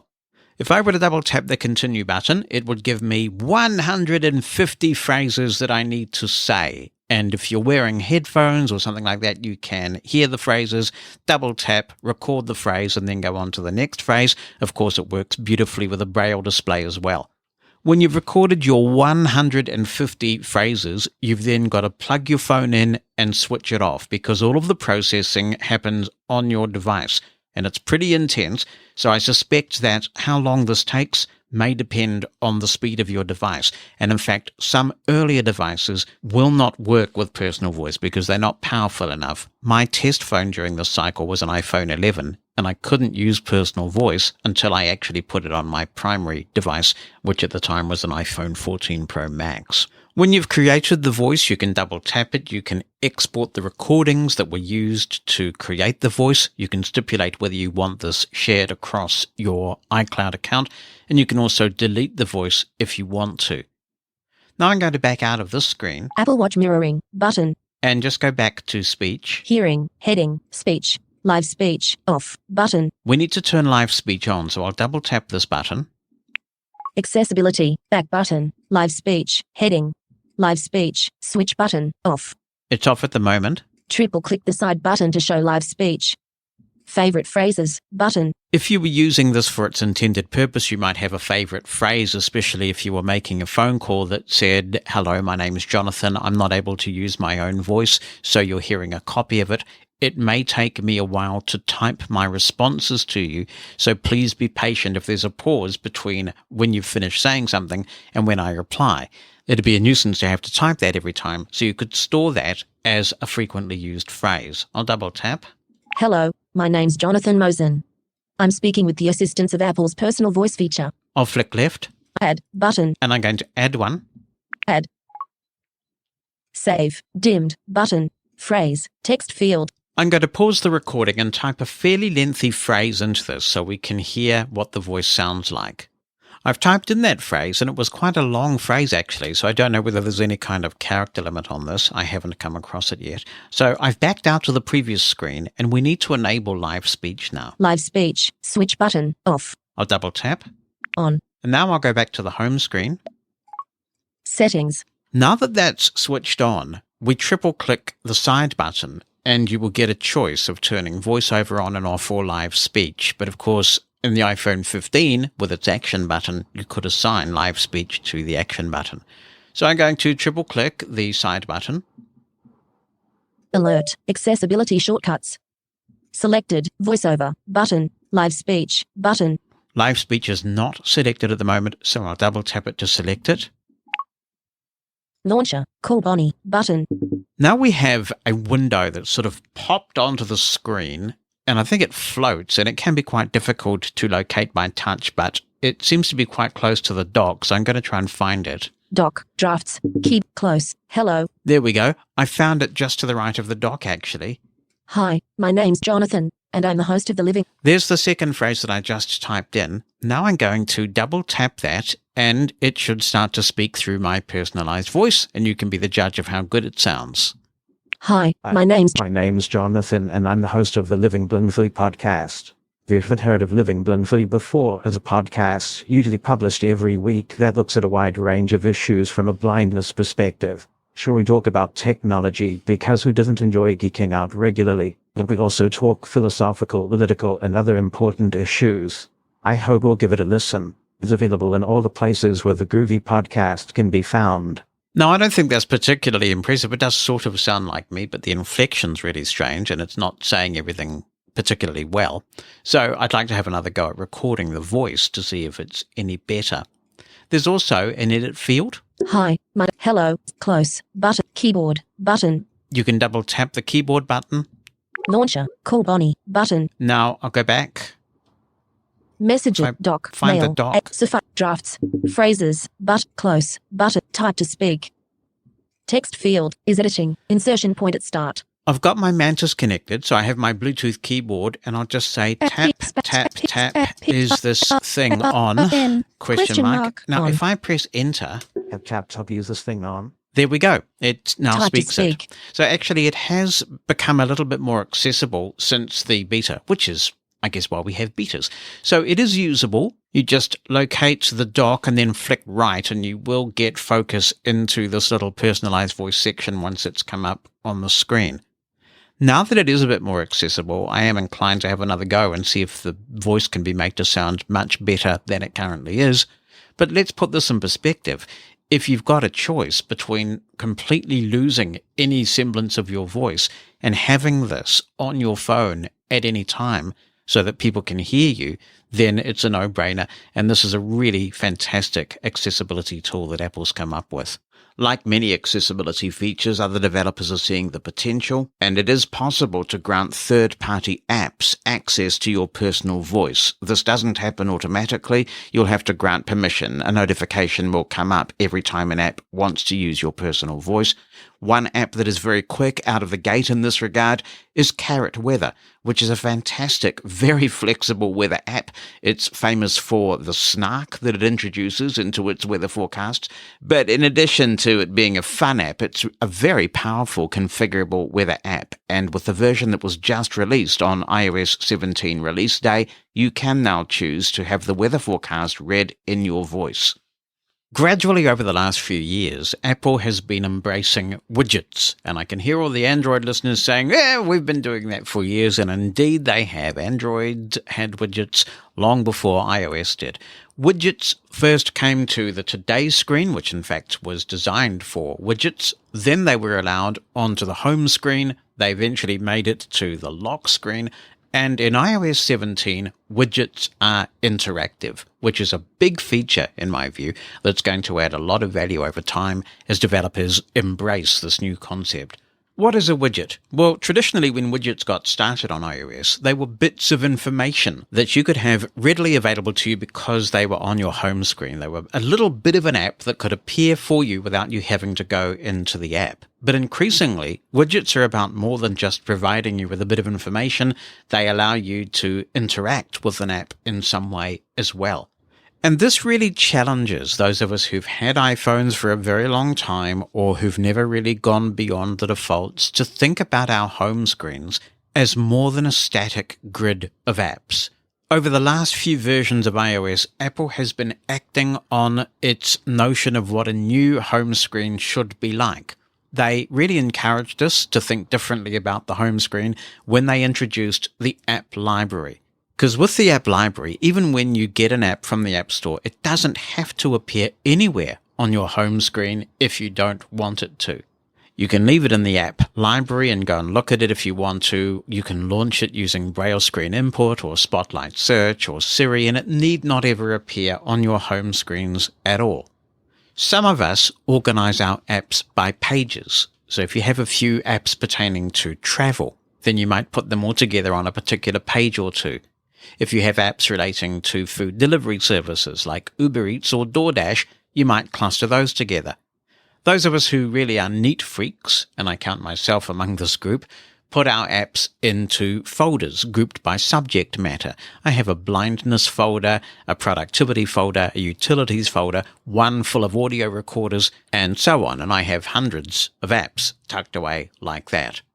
On page 1 of my home screen, traditionally, I've just had the apps I use the most and that I want available to me regularly. Widgets have encouraged me to rethink this concept because there are so many ways of launching an app. When you think about it, it's a waste of precious real estate to just have this static grid of apps, or at least you can have some apps while also having some information you want to use regularly. So I'll show you what I've done, and then we'll talk about how we make it happen. I used the Today screen right from the beginning, and I still use it in the way that Apple intended. So I'm on page 1 of my home screen where my apps and some of my widgets are now. And if I perform a 3-finger flick right, I'll get to the Today view. Showing Today view. Water minder. Your progress is 83%. I'm interested in this. It tells me that I have consumed 80% of my water intake. I'll flick right. Batteries. Black Pearl. 46% charged. That's my iPhone 14, which is a black iPhone, so it's called Black Pearl. The blind watch wearer. 59% charged. That's my watch. Fitness. Move ring. 114%. Exercise ring. 106%. Stand ring. 66%.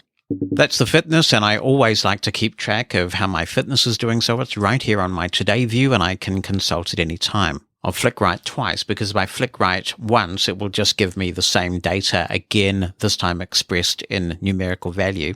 32 minutes out of 30 minutes. 8. Fantastical. Today Sunday, 17/9/23. Button. I have my Fantastical widget here. We've talked about Fantastical on the podcast before. It is a calendar app. It also integrates with the Reminders app. And that's one of the reasons I like having this widget on my Today screen, because with one widget, I've got my reminders and my appointments. To give you a quick example of that, 2:15 p.m. Reset the Mushroom FM PC. Button. Tomorrow Monday, 18/9/23. Button. 7 a.m. Take out glass recycling. Button. so I've got the reminder to take the recycling out. 9 o'clock to 9:30 a.m. Microsoft Teams meeting. And then I've got my first meeting of the day at 9 a.m. on Monday, and I'll be able to scroll through my appointments. Next on my Today screen, I have my share portfolio updating in real time with a service I use in New Zealand called Sharesies. It tells me the dollar value of my share portfolio and the return on my investment.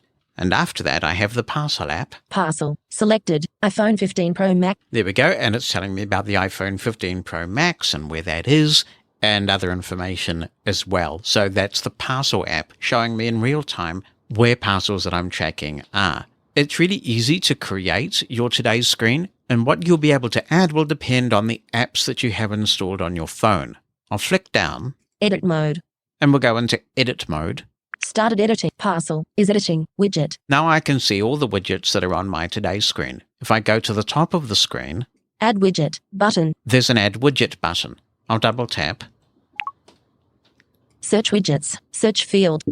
You can search for the widgets that are installed on your system. Some apps will have widgets associated with them, some will not. And there are some apps that I wish did have widgets, but don't. Music. Smart stack. Widget. Stack. Medium. Suggested. Button. A smart stack is a particular kind of widget. When you install it, the data that it shows in its main view will vary depending on a range of factors such as location and time of day. If you want to see something else on the stack, you can flick up and down and change the widget that has focus.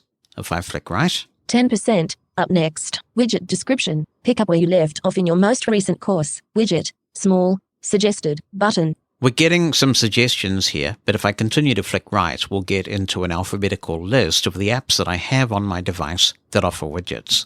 Widgetsmith. Small widgets. Widget description. Once added, tap on it to configure which of your Widgetsmith widgets is shown here. Widget. Small. Suggested. Button. Widgetsmith is one of 2 utilities that I have on my iPhone that allow you to create widgets, and I'll talk about another of these a little bit later. Calm. All day calm. Widget description. Start each day with the daily calm. Take an afternoon break with a few deep breaths, and fall asleep each night to a new sleep story. Widget. Small. Suggested. Button. Weather gods. Active. Button. Amazon Alexa. Button. Okay, now we are in the alphabetical list. American. Button. Any list. Button. App Store. Button. Audible. Button. And I have quite a few widgets here. If I double tap the name of the app, for example, Audible, you may have several, quite a large number in some cases, widgets that you can install. Now, widgets can be on your Today screen, or they can just be on any page that you like of your home screen. And some widgets that are on your Today screen can be different in terms of their functionality from those which are able to appear on your home screen or on your lock screen. I'm going to get out of this mode. I'll go to the home screen. Add widget. Button. Finished editing. Water minder. Your progress is 83%. So I'm back on my Today view now. I'll go back home. Launcher. Call Bonnie. Button. Now, you will have heard this before when we were traversing the home screen, and it said Launcher Call Bonnie.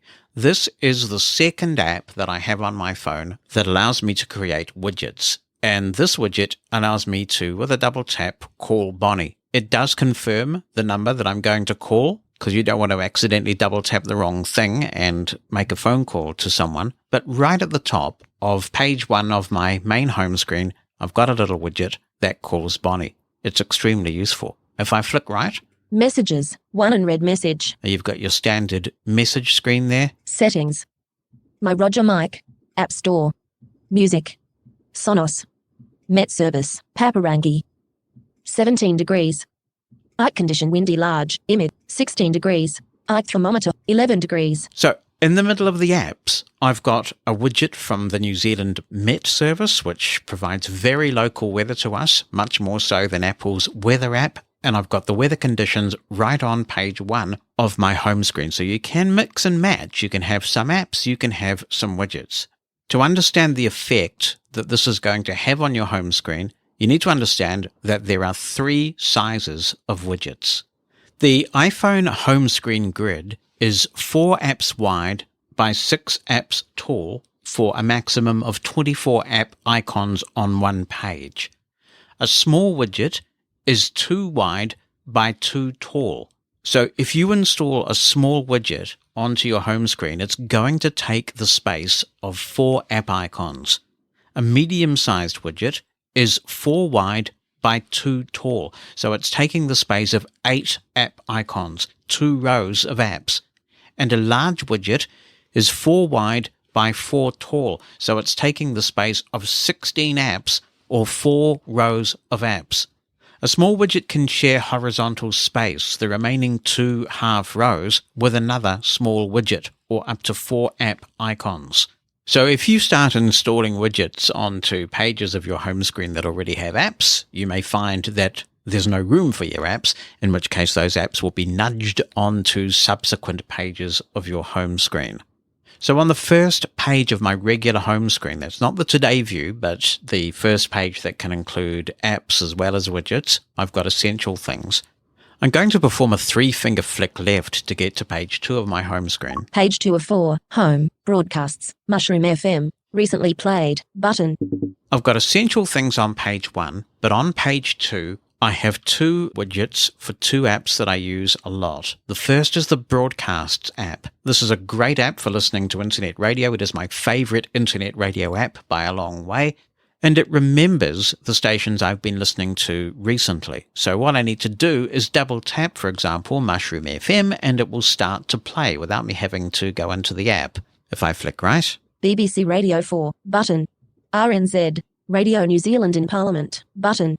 BBC Radio 5 Live Sports Extra. Button. So it's super handy to have these stations that I listen to regularly just right there on my home screen for me to access thanks to the Broadcasts large widget.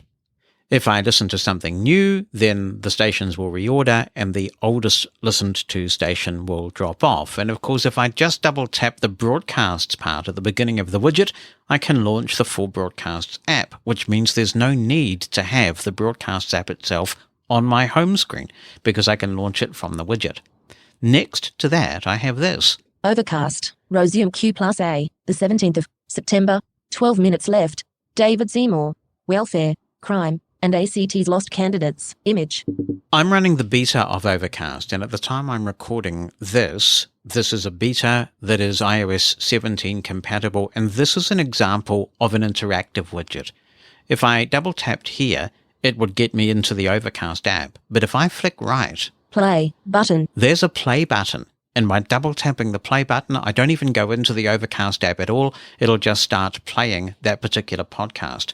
I'll flick right. New The Sunday Session with Francesca Rudkin. The 17th of September, 16 minutes. Tammy Nielsen. Country star recaps Adventurefield 2023 ahead of her rock and roll review to Image.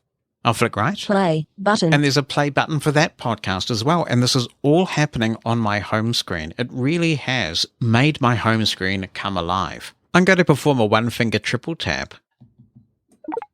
Remove widget button. There's a remove widget button. Edit home screen and button. an edit home screen button.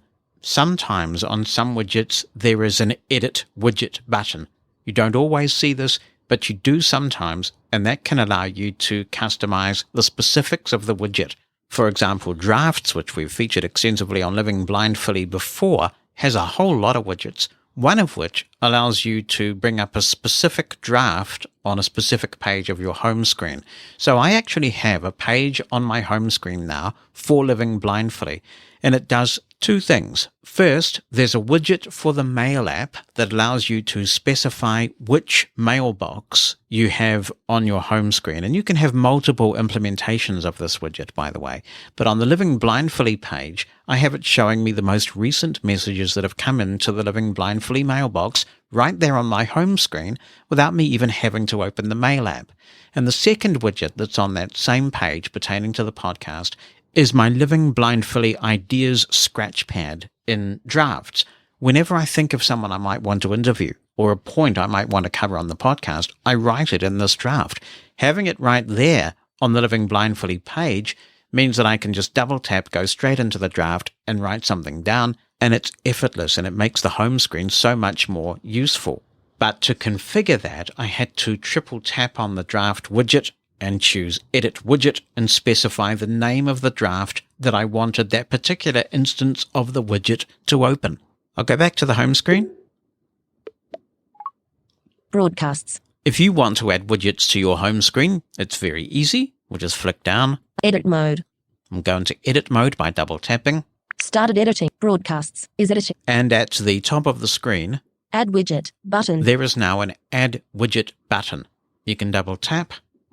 Now we've got our list of widgets on the screen that are applicable to a home screen page. And since we've been talking about drafts, Drafts button. I'll double tap that one.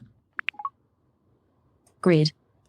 Having chosen the app, we've now got all the widgets that that app offers. And if I go to the bottom of the screen, Close button. Add Widget button. Page 1 of 9. We'll see that there are 9 widgets available. We're on page 1.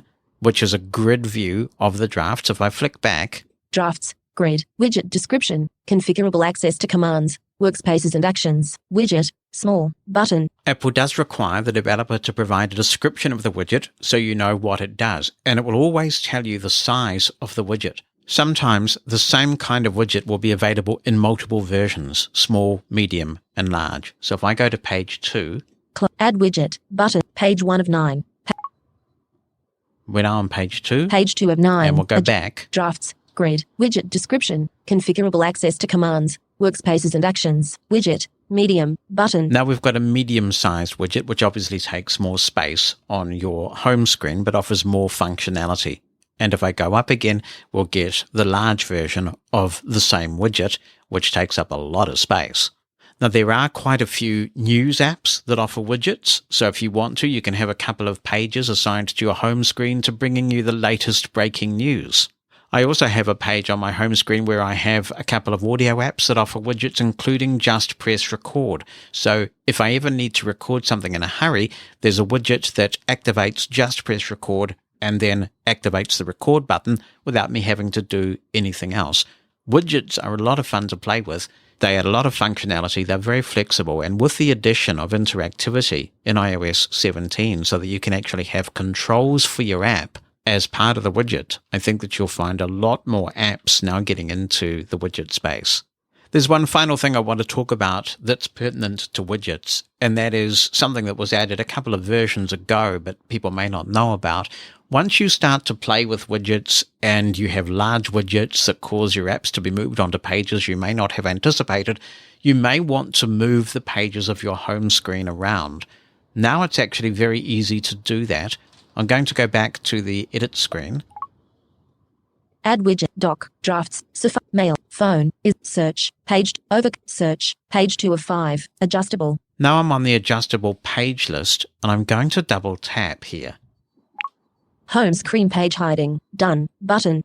Now we can flick right and we have a grid showing us our different home screen pages. Page 1, visible.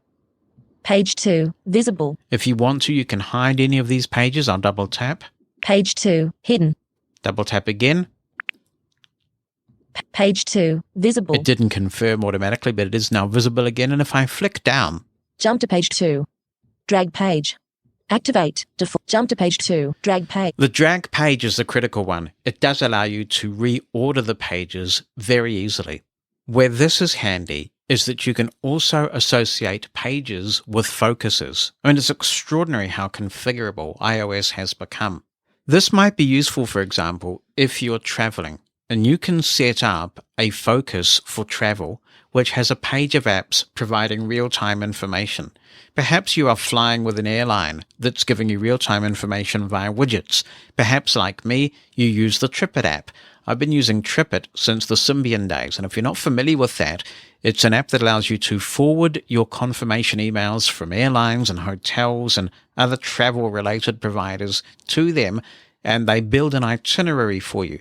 With TripIt Pro, they're constantly monitoring things and sending you push notifications if your gate changes or if your flight's delayed, any kind of thing like that. Now, I have a widget along with Hilton and airlines I use regularly, and I don't necessarily need to have that page visible when I'm not traveling. But if I have a travel focus, then I can make that my primary page so that as I travel, all the pertinent information is right there. The combination of widgets, page reordering, and focus is a very, very powerful mix. Living Blindfully is brought to you in part by Aira, and I thank them for their sponsorship of the podcast. You know, we've become used to some businesses offering free Wi-Fi. It's a nice touch, and it makes us feel valued whenever we come across it. And I know similarly that when I learn about a business that has purchased Aira Access, it's like putting out a massive blind people are welcome here sign. I know that if I need it, I've got a trained professional agent available to me to provide assistance, and that means that the business cares enough to pay for that. I appreciate that. From airports to Starbucks to Target and more, Aira Access can assist you to navigate, shop, browse, and not be reliant on friends, family, or others who may not understand our needs as well. And don't forget that as well as the offerings in physical locations, there are other businesses providing Aira Access that can be used from home. So you should check out the app to find out what's available. To do that, just open the Aira Access section in the Aira Explorer app on your favorite device. And you can also visit Aira's website to find out more at aira.io. That's AIRA.io. One way that you can make your phone truly yours is to personalize it with tones. You can download tones. There are tones built into iOS, and I actually make all my own ringtones. In iOS 17, there are a lot of new tones, both for ringing and shorter alerts like text messages and other things like that. And they've also remastered some of the other ones, which have been moved into the classic section. These new tones have been generally well received, but there is one criticism coming from some quarters, and that is that the notification sound has changed. The traditional tritone that's been around in various forms forever has gone, and you can't change it back. Some people are saying that the new notification sound, which you'll hear the moment you start to use iOS 17, assuming you haven't already, is way too quiet, and there's nothing that people can do because you can't actually specify a default notification sound. Some apps will let you specify their notification sound, but it's not something that's in the operating system that says, by default, I want all notifications to play this sound. I won't show you all of these because you can have fun playing with these yourself and choosing something that you like, but we'll show you some of them, which you can find under the Sounds and Haptics settings screen, that is on the main settings screen of iOS. Ringtone, penny, button. Contacts who call me regularly all have their own personalized ringtone that I've picked and made myself, but my main contact ringtone is this. Penny. I better stop that before I get pinged for it. But it is the piccolo trumpet solo from Penny Lane. Oh, I like that. And my text tone is also the beep beep from Baby You Can Drive My Car. But there are lots of new tones that you can choose from. Let's have a listen to some. Arpeggio, button. Arpeggio.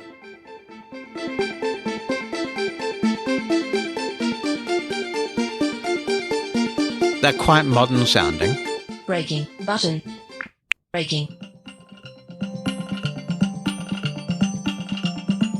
And the haptics are doing some great things. They feel great when you're getting the haptic feedback. Canopy, button. Canopy. So we could go on for a long time with this, because there are a Ringtone. lot. I think there are about 20 new tones, so you can play with these. If you want to go through the old ones, as I say, fear not. They're under classic. Some of them are sounding better than ever. There are numerous adjustments to iOS 17's Messages app. You'll come across many of these just in your regular use of the Messages app, but I want to highlight a couple in particular. To show you the first, we'll go into our settings screen and find Messages button. I'll double tap. Allow messages to access. Heading. This is the standard screen you'll be well used to if you've gone to configure your Messages app before. There is one button I want to spend some time with, though, that is new, and it's this one. iMessage apps button. This allows you to configure the iMessage apps that are visible when you are using Messages. Just as some apps offer widgets, some also offer iMessage apps, but that screen can get very cluttered and you find yourself having to navigate a series of apps that you know you will never use. This has particularly become an issue since with iOS 16, Apple decided to move the audio recording to iMessage apps and offer the ability to record an audio message via an app rather than having a dedicated button that's always visible. I do wish that Apple would take it back to the way that it was, but we have what we have at the moment. So let's have a look in this screen. Included with an app. Heading. And we'll flick right. American. Switch button. Off. Now these are the apps that I have installed that offer iMessage apps, and I can toggle the ones off that I will never use. Apple Store. Switch button. Off. Card Hub. Switch button. Off. I'm pretty conservative with my iMessage apps, so you can go ahead and toggle off all the apps that you don't want visible. When you have just the apps that you want to use, there are two other things you should know. One is that the list is no longer permanently visible in each iMessage conversation. Just to the left, if you flick left of the edit field where you type your message, you'll find an add button. Visually, it looks like a plus. You double tap that to expose the Messages apps every time you want to use them. So I think that's a good feature. And the second thing you should know is that this screen is reorderable. Even though at this stage there's no actions rotor for this, you can double tap and hold an app and drag it around the screen. And the first thing I did was reorder the audio app so that it's at the top of the list. So now when I double tap the add button in an iMessage conversation, focus is immediately placed on audio because it's at the top of the list, and I can start recording a voice message. We'll show you this as we look at the next big feature I want to highlight in Messages, and this is called check-in. If you're a parent, you've probably said to your kids on numerous occasions, please let me know when you get there just so I know you're okay.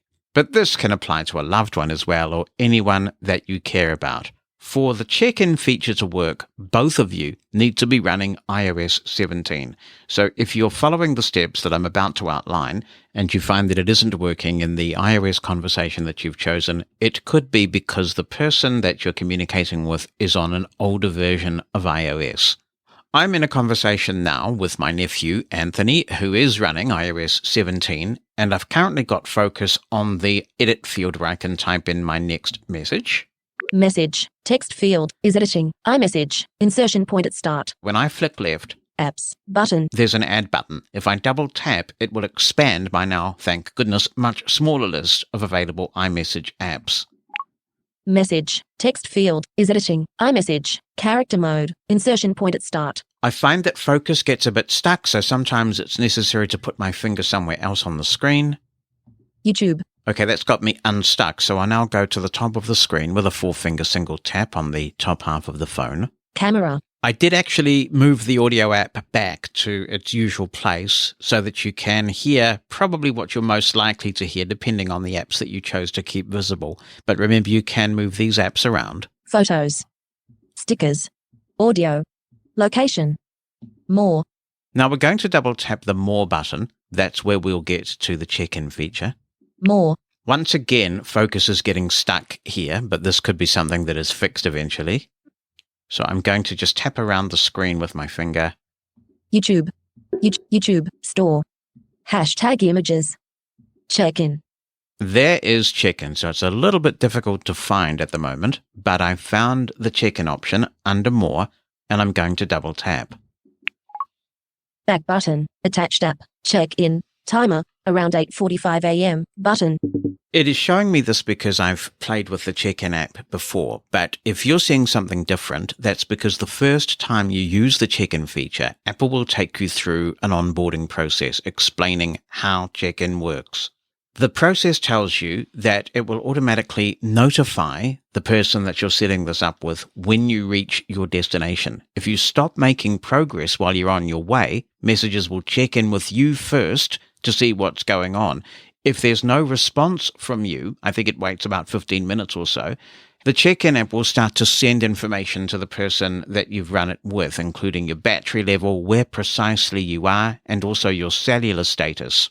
When you set this up, you do have some control on the amount of data that is shared. You can choose to share only limited data, and that will share location, network signal, and battery level. And if you opt for the full option, it will share all of that, plus the route that you're traveling on, the location that the phone was last unlocked, and the location where the Apple Watch was last removed. So now that we've added this app, we have this button here. Attached app, check-in, timer, around 8:45 a.m. button. You can hear that actions are available from that sound. Those actions are react, remove, activate. And that's the default, of course, so we'll activate. Cancel, button. And flick right. Check-in, heading. Done, button. When I arrive, button. 1 of 2. Selected, after a timer, button. 2 of 2. There are two scenarios equally important. We've highlighted the one that's most common, I think, which is that you're going to travel somewhere and you have the ability to have someone just monitor your journey, make sure that you're okay, and action being taken if it turns out you don't get to where you need to be. The other one has all sorts of scenarios, and that's the one that's currently selected, actually, and that is on a timer. What have we got now? Timer, heading. 1 hour, pick a item, 1 adjustable, hour. 0 minutes, pick a item. And no minutes, so exactly an hour. If you set this and then the phone checks in with you and you don't respond, then it can alert the person that you've set this up with. This could have all sorts of benefits if, for example, you're not feeling well. I can immediately think of something like you've had surgery and maybe you're on some medication and you want to set a timer so that if the phone contacts you and you don't respond, then it will contact this other person who can take any kind of action that might be necessary. So the check-in feature does actually go beyond travel, and it's a very useful one. Be aware of how to use it. You never know when it might come in handy. Reminders apps, to-do list apps are a popular genre in the App Store, and there's a real science to a lot of these task list and project management type things. Apple's Reminders app for a long time was very basic in iOS, but in recent years it's become a lot more capable. For several years, Bonnie and I have been using a third-party app called AnyList. It's accessible and it's powerful, and it also integrates with your Amazon's personal assistant's shopping list. So whether you're using your phone or your soup drinker device, you can add things to your shopping list, and it's a communal, collective shopping list. So when one of us notices that we've run out of a particular item that we need to purchase from the supermarket, we can add it to that list, and we both see the same list. You can do the same kind of thing in Reminders because you can share lists in iCloud, and Bonnie and I have some shared lists as well that we do actually use in Reminders relating to household tasks, like making sure that the rubbish goes out on rubbish day, that kind of thing. But it hasn't really been as powerful for grocery lists as AnyList is, which is just a superb app, and I highly recommend it. The developers are very responsive to feedback. In iOS 17, AnyList has been Sherlocked a bit. This is the first time I get to use the word Sherlocked in this particular review or demonstration, and it's a common term that refers to when Apple comes along, notes what's going on with one particular third-party app or a category of them, and kind of intervenes and puts something in the operating system. And that's difficult because obviously when an app is just there, and it's sort of good enough, then it's a disincentive for people to download third-party apps. Let's take a look at what's happened with Reminders in iOS 17, because with this scenario that I've just outlined, maintaining a grocery list, it really is very powerful now. I'm going to perform a 4-finger tap to go to the bottom of the screen. Add list, button. And we have an Add List button. I'll double tap. Workbridge, button. The first question that I'm asked is where I want to create this list, because I'm actually syncing my tasks in Microsoft Outlook with the Reminders app. I do find that very helpful because I have a range of tasks that are work-related that I might want to deal with in Outlook, or I might want to deal with them on my phone, and I can do both. This is definitely not a work-related issue, so I'll flick right. iCloud button. And I want to store this in iCloud. Those are the two choices that I have right now. I'll double tap. Double tap. List name. Text field. Is editing. Insertion point at start. I'm going to call this shopping list, and I'll type that in on my Mantis keyboard. We'll just confirm. Shopping list. And we'll flick right. Clear text. Button. List type. Standard. It's perhaps a little less than exemplary in terms of accessibility because VoiceOver is not speaking that this is a button or anything actionable, but it is actionable, and it's critical that we get this right for this demonstration. It's asking for the kind of list. I'll double tap. Standard. Button. Groceries. Button. Smart list. Button. And those are the three options. I'm going to flick left. Groceries. Button. Back to groceries and double tap. List type. Groceries. Now, if I flick right, we'll see the implications of having chosen groceries. Organize shopping items automatically using sections. And this really does work, and I'll show you this in just a moment. Colors. Red. Now, if I continue to scroll through the screen, we can choose the color for the list and also the icon. I'm not bothered by those. I will accept the defaults. So I'm going to go back to the top of the screen. Cancel. Button. And flick right. New list. Heading. Done. Button. And double tap the Done button, which will create this list. Lists. Share list. Button. Having created this list, I'm now on a screen pertaining to it, and the first option I have is to share this list. Now, clearly, if I was going to be using this, and actually we'll see how we go, I would share this with Bonnie so that we can both see the list and add to it. I'll flick right. More. Button. If we double tap the More button, we can delete this list, we can sort it, and do a range of other tasks. Shopping list. Heading. No items. Items added to this list are automatically categorized using sections. Toolbar. New item. Button. Let's double tap New Item, and we'll add a few. New item. This is a bit unusual, and it makes me wonder whether there are a few accessibility things that need to be tidied up with this app. But I am actually in an edit field, and I can tell that because on my Braille display, the little edit cursor is bouncing up and down. So I'm going to type steak and press enter.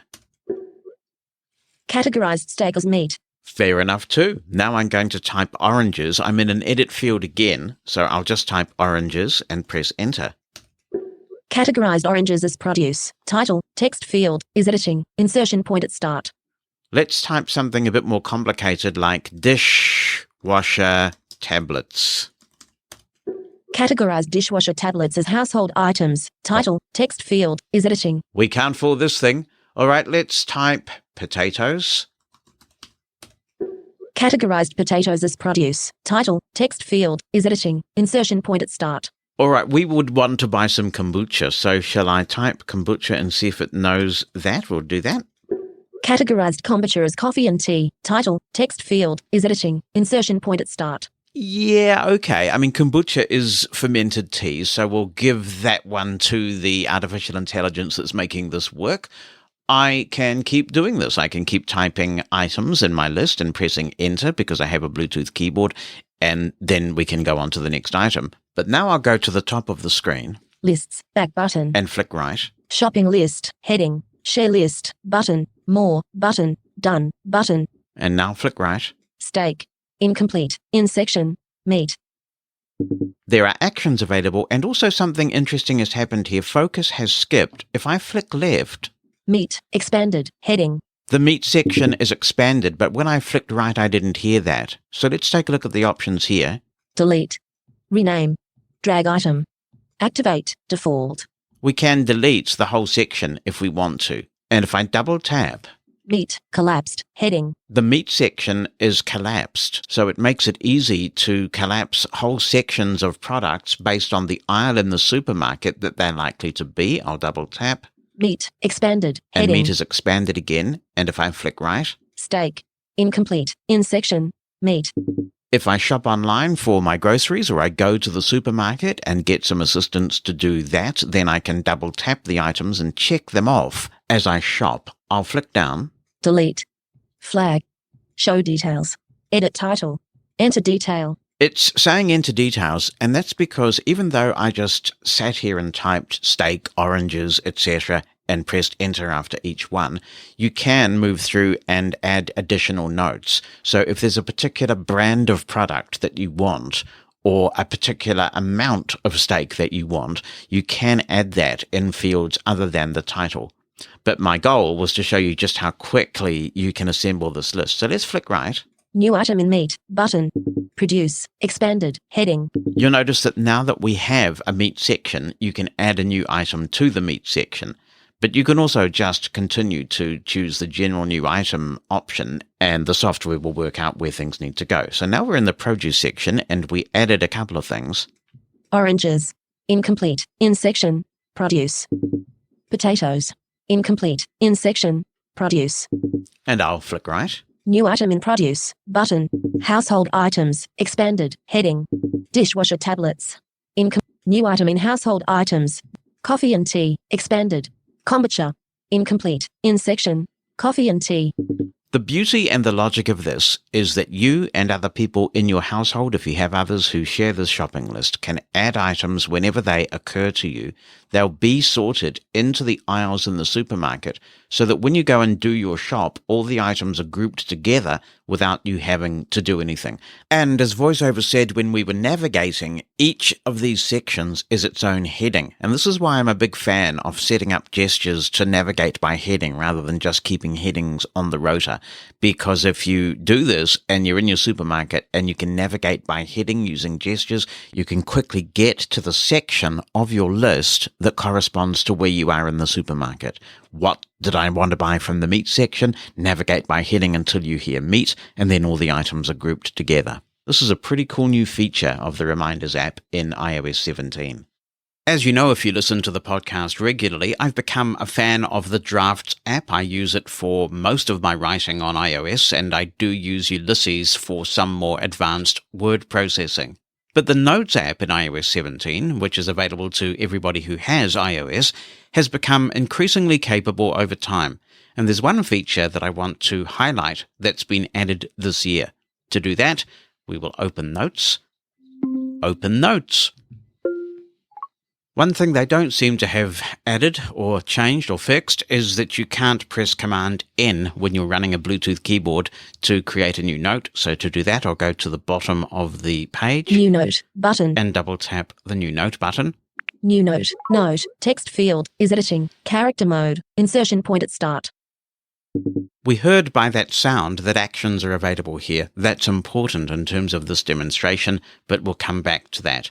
Right now, I'm going to type Notes App Demo and a new line. So Notes App Demo effectively becomes the title of this document. New line. And now I'm going to type, I am typing a quick note for this Living Blindfully demo. We'll just read that back. I am typing a quick note for this Living Blindfully demo.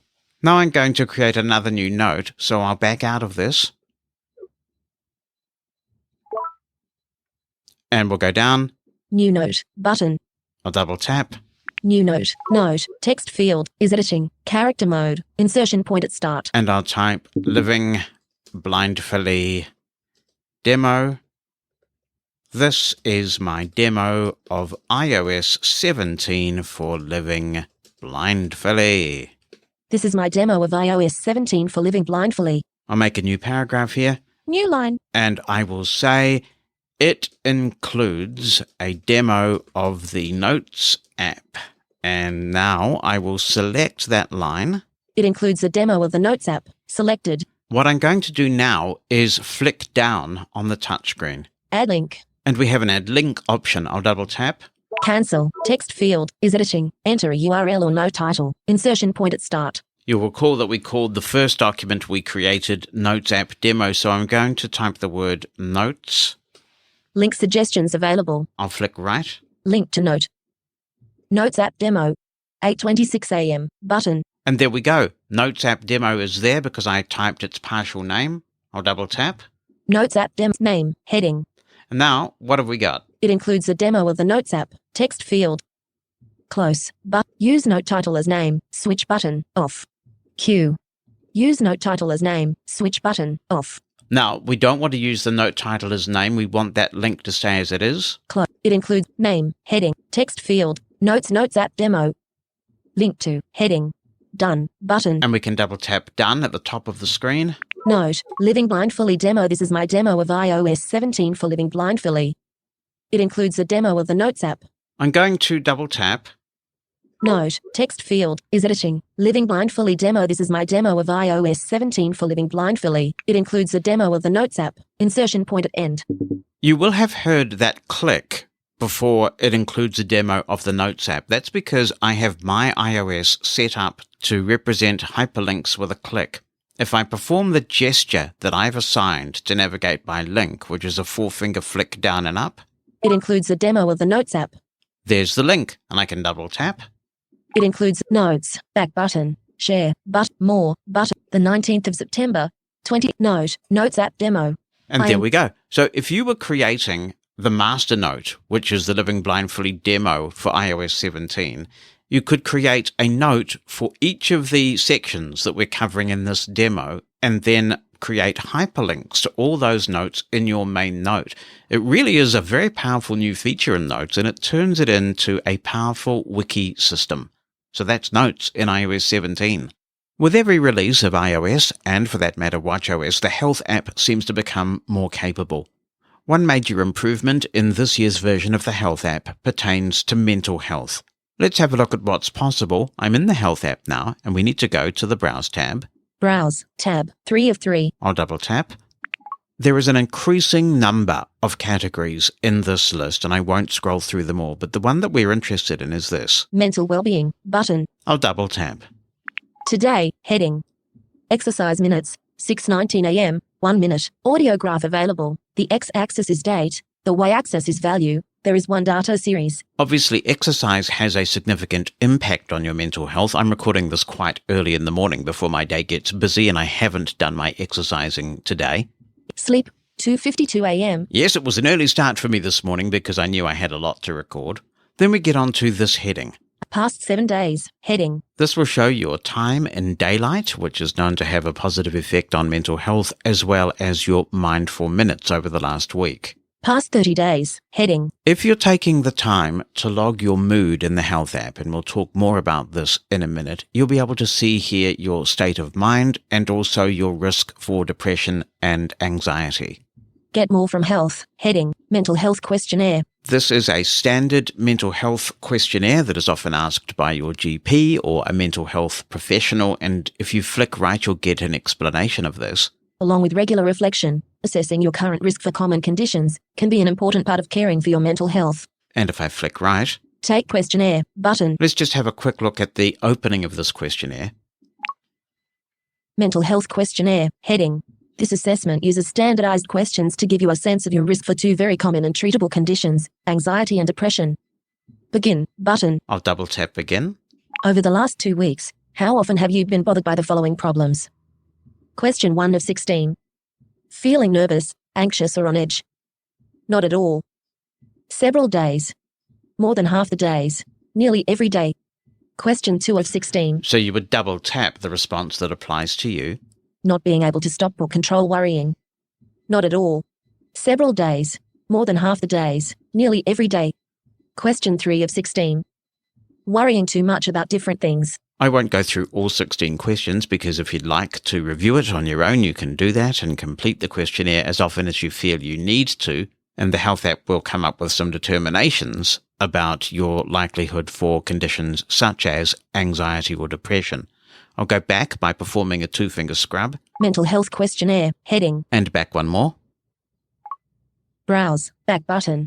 And let's just navigate by heading. Mental well-being, heading. Today, heading. Past 7 days. Past 30 days. Get more from Health, heading. About mental well-being, heading. Let's listen to this explanation. I'll perform a read all. About mental well-being, heading. Learning about mental health. Understand what contributes to your mental health and why it matters. Common concerns about mental health. Learn about common mental health conditions and what to pay attention to. Mental health questionnaires. How they're an important part of caring for your mental well-being. One of the things I really like about the Health app is increasingly there's a lot of material to read that's authoritative. Sometimes when you consult Dr. Google, they try and prioritize good results. But sometimes dodgy things do slip through. You can read the articles in the Health app and have a higher degree of confidence that you're reading authoritative sources.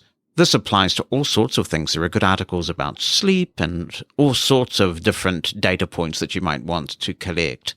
Whether it's on the iPhone or the Apple Watch, you can log your mood and you can be prompted to log your mood if you like. To do this, we need to be on the mental well-being screen and locate this item. State of mind. If you've not done this before, you'll double tap and you'll be taken through some explanations about logging your state of mind, and also given the option to receive notifications to remind you to do it. I'm going to double tap. State of today, the 19th of September. I'm going to go to the top of the screen. Mental well-being, back button. State of mind, heading. Calendar, button. Learning about mental health. Understand what contributes to your mental health and why it matters. Common concerns about mental health. Learn about common mental health conditions and what to pay attention to. Mental health questionnaires. How they're an important part of caring for your mental well-being. This is another place to get to some of these other items. The difference between emotion and mood. Learn about how emotions and moods can affect you. Caring for your mental health. Steps you can take to support your mental well-being. Options. Heading.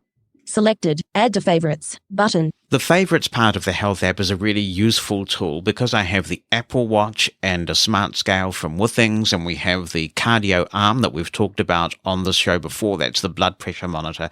You can actually get a really good picture of your health with all these smart things monitoring it, and you can put the appropriate data points in your favorites so that when you open the Health app and choose favorites, you can scroll through and see how well you are running at the moment.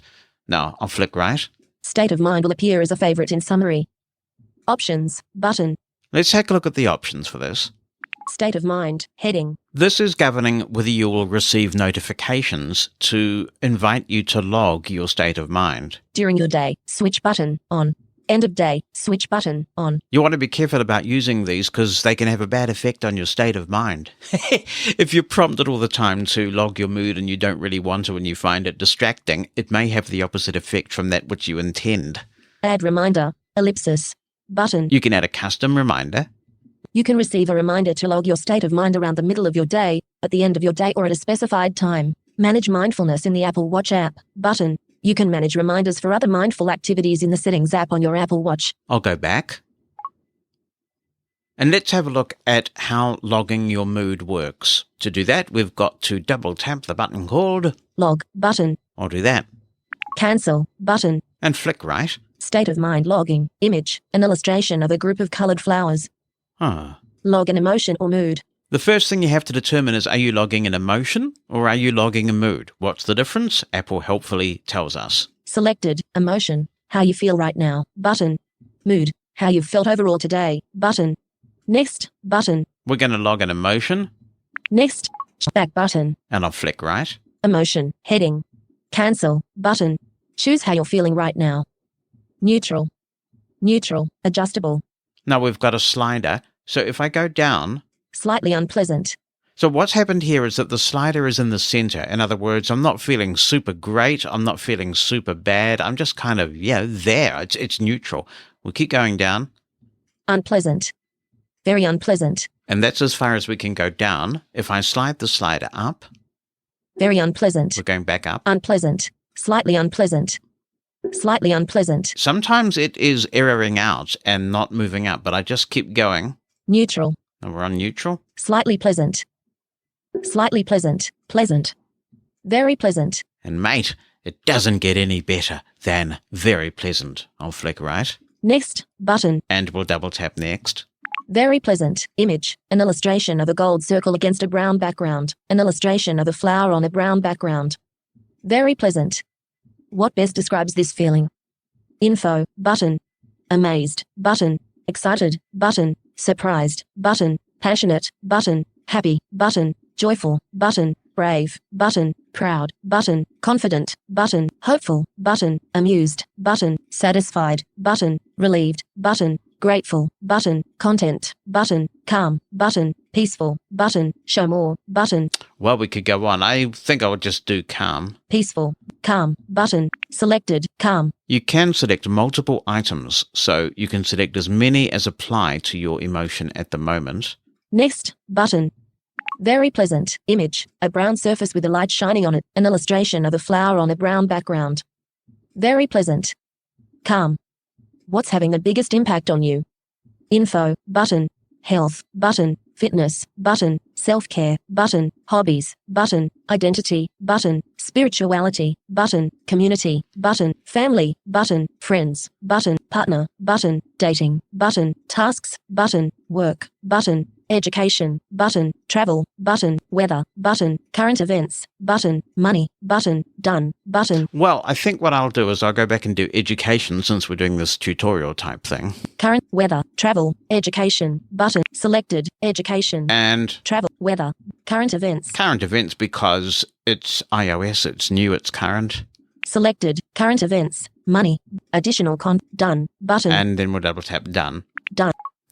Button. And that's all there is to logging your state of mind. I suspect that there will be, optionally, some quite close integration between your state of mind logging and other info in here and the new Journal app that Apple is promising, but it has not yet been released. It's not part of the initial release of iOS 17. Apple's Journal app is coming later. I'm very much looking forward to seeing how good that is. I'm a fan of the idea that if you don't measure something, you can't improve it. So taking the time to log your mood, your emotional state, using this app is a great idea. And over time, you can perhaps gain a better, more objective picture of the things that might be triggering for you, the things that you might want to avoid. Before we leave the Health app, just a brief notable mention about an extension to a feature that was launched last year. We covered this extensively, and that was logging medication.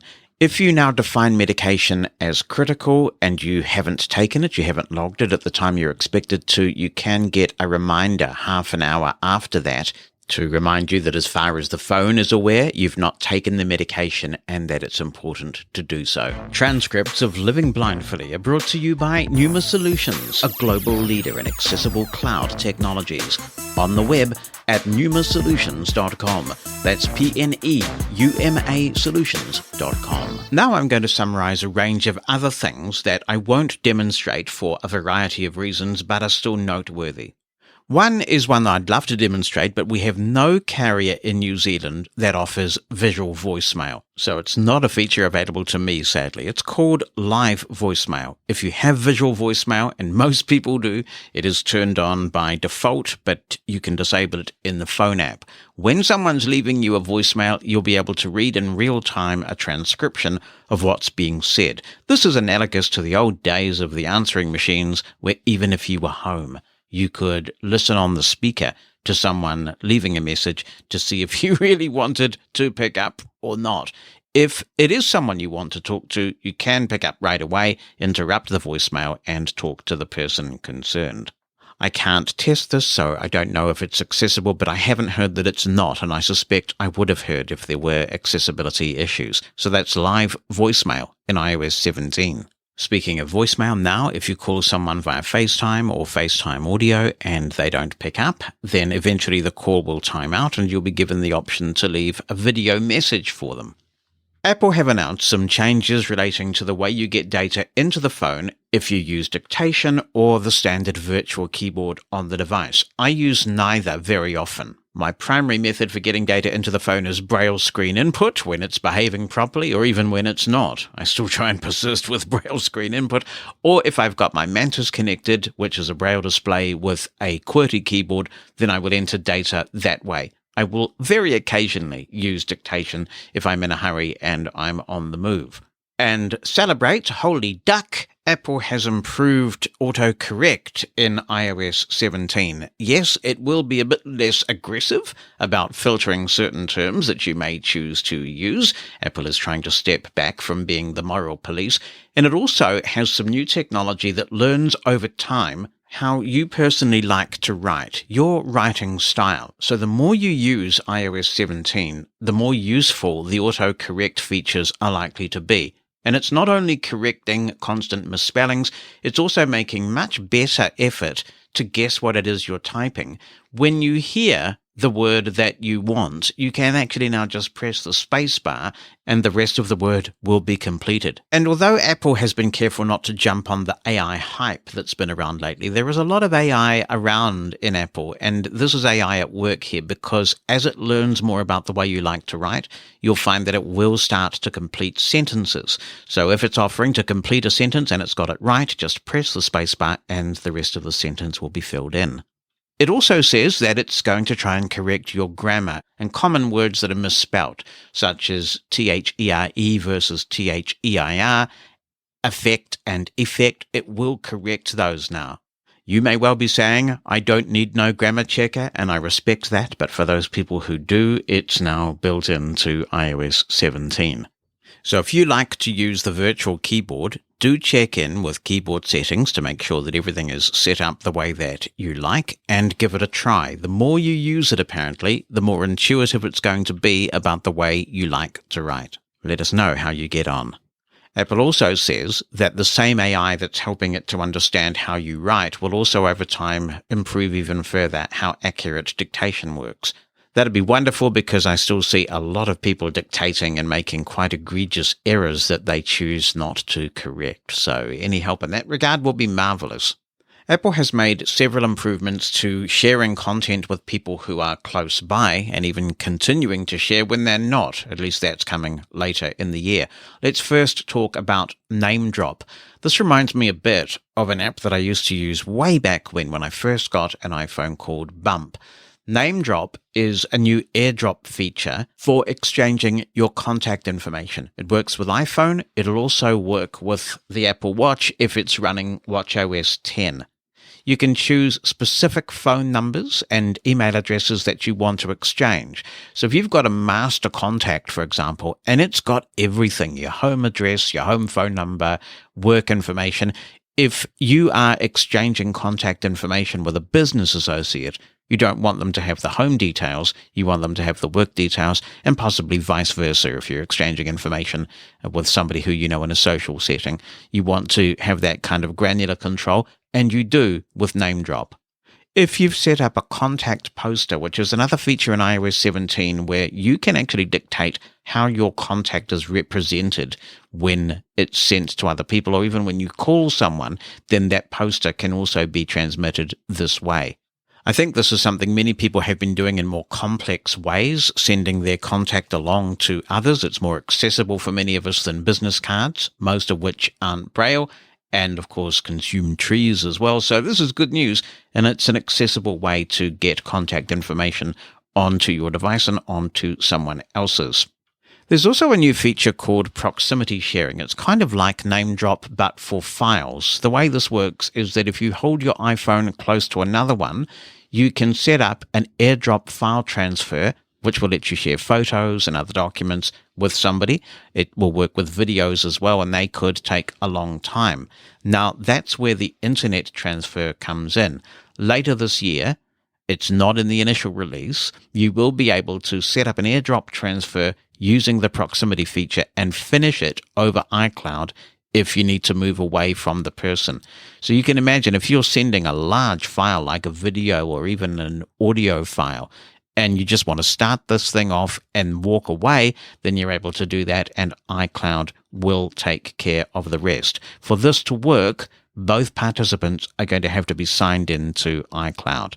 If you want to set this up, we go to our old friend, the settings screen, and then General. And under General, you'll find AirDrop button. And we'll double tap.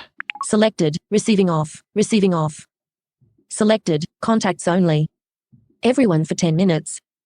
AirDrop lets you share instantly with people nearby. You can be discoverable in AirDrop to receive from everyone or only people in your contacts. Start sharing by heading.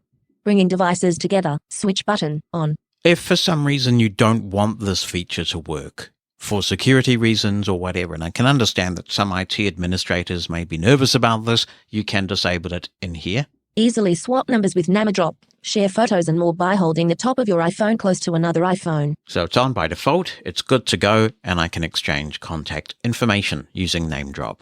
SharePlay also benefits from this feature. If you haven't used SharePlay yet, it is a very cool feature that in my view came about a year too late. If Apple had had SharePlay in the operating system during the height of the lockdowns, that would have been huge. But it's still a good feature.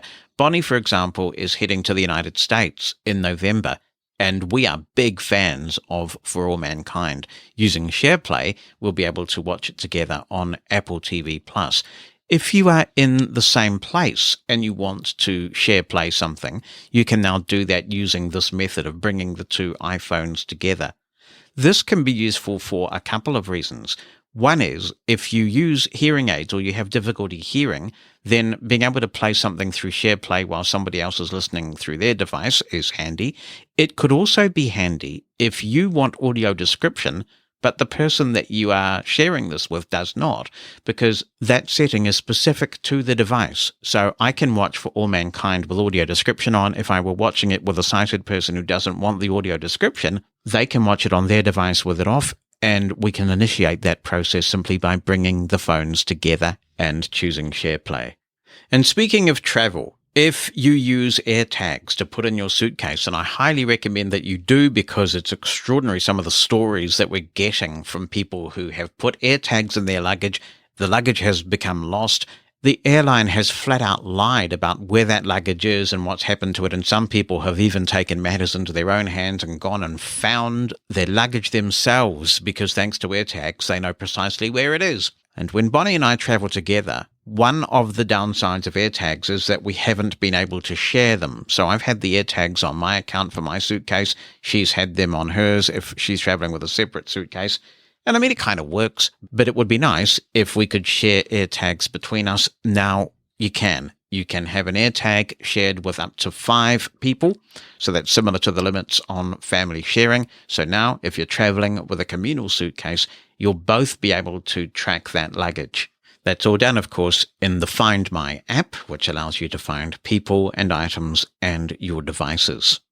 Let's talk briefly about standby mode, which is available in iOS when your phone is in landscape mode and switched off. A sighted person can see a range of information. They can specify precisely what is displayed, including notifications and some widgets.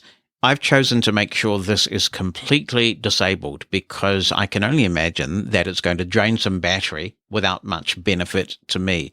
So if you want to do that, you can go into display settings and ensure that the always on display is disabled. And then you can also go into standby mode just to be sure. There's a standby option under the main settings screen and see that it's disabled there. Many of us enjoy listening to music, so it's notable that there are some changes to the Apple Music app this time. You will eventually, finally, be able to collaborate with others on playlists. This hasn't made the first cut in iOS 17, but it is coming. Also notable is that Apple Music will now crossfade. You can go into the settings for Apple Music and set this up.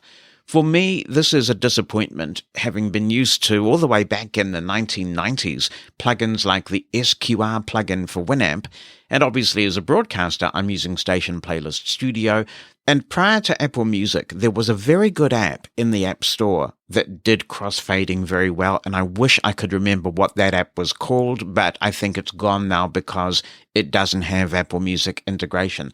Now, all of those things that I mention have what I call intelligent crossfading.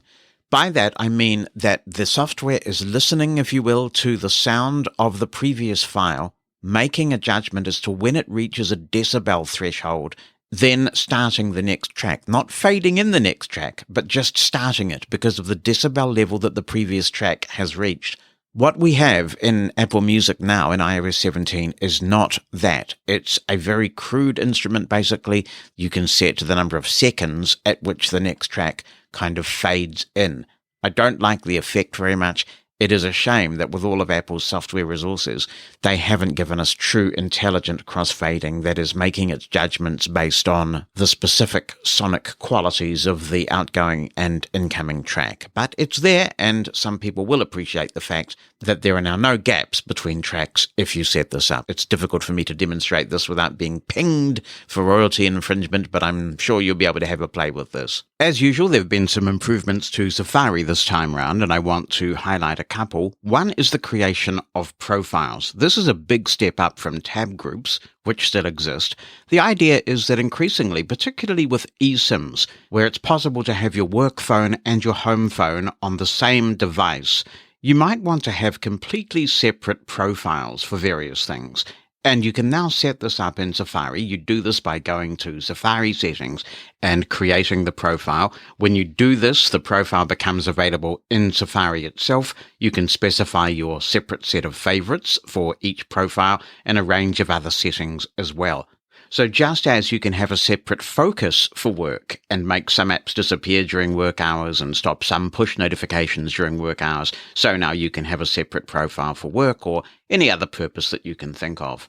There's also a nice little addition to the page menu, which includes the Safari Reader. The Reader's a long-standing feature in Safari, and I use this a lot because some pages can get very busy. If you go, for example, to a news website and there's an article on that page, you often find that it's broken up by all sorts of verbiage, and a sighted person can just glance past it, but it's more time-consuming and distracting for a blind person to skip past it. The Reader can often eliminate a lot of that excess verbiage. Well, one new feature that's been added in iOS 17 is the ability for Siri to read the web page. Now that you can vary the speed of Siri, that could be a feature that you'll really enjoy. You may want a more responsive voice, a more traditional screen reader voice running when you're using your phone most of the time. But if you're sitting back and having an article read to you, then Siri can now do that from within Safari. And the final thing I'd highlight about Safari that's interesting to me is that you can now specify a different search engine for when you're privately browsing. The use case for this one is fairly obvious, I think, but I will outline it. You may prefer to use Google or some other search engine that perhaps is not as privacy-focused as others. One of the most famous privacy-focused search engines is DuckDuckGo. I've personally tried to get used to using DuckDuckGo because I like what they stand for, but I just find that Google gives me better results, so I find myself gravitating back to Google over time. However, if you want a truly private, in-private browsing experience and you're wondering whether Google's collecting anything, you can now set a separate search engine for when you have a private tab open, and that is settable from within Safari settings. And there you have it, some of the new things that are in iOS 17. I hope you found this helpful. As you play with iOS, I'd be very interested to know what you think. Do be in touch and let me know your findings. In the meantime, it's time for me to go, because this one is a long one. Thanks for being here for episode 250. Remember that when you're out there with your guide dog, you've harnessed success, and with your cane, you're able. If you've enjoyed this episode of Living Blindfully, please tell your friends and give us a 5-star review. That helps a lot. If you'd like to submit a comment for possible inclusion in future episodes, be in touch via email. Write it down or send an audio attachment. opinion@livingblindfully.com or phone us. The number in the United States is 86460-MOSEN. That's 864-606-6736.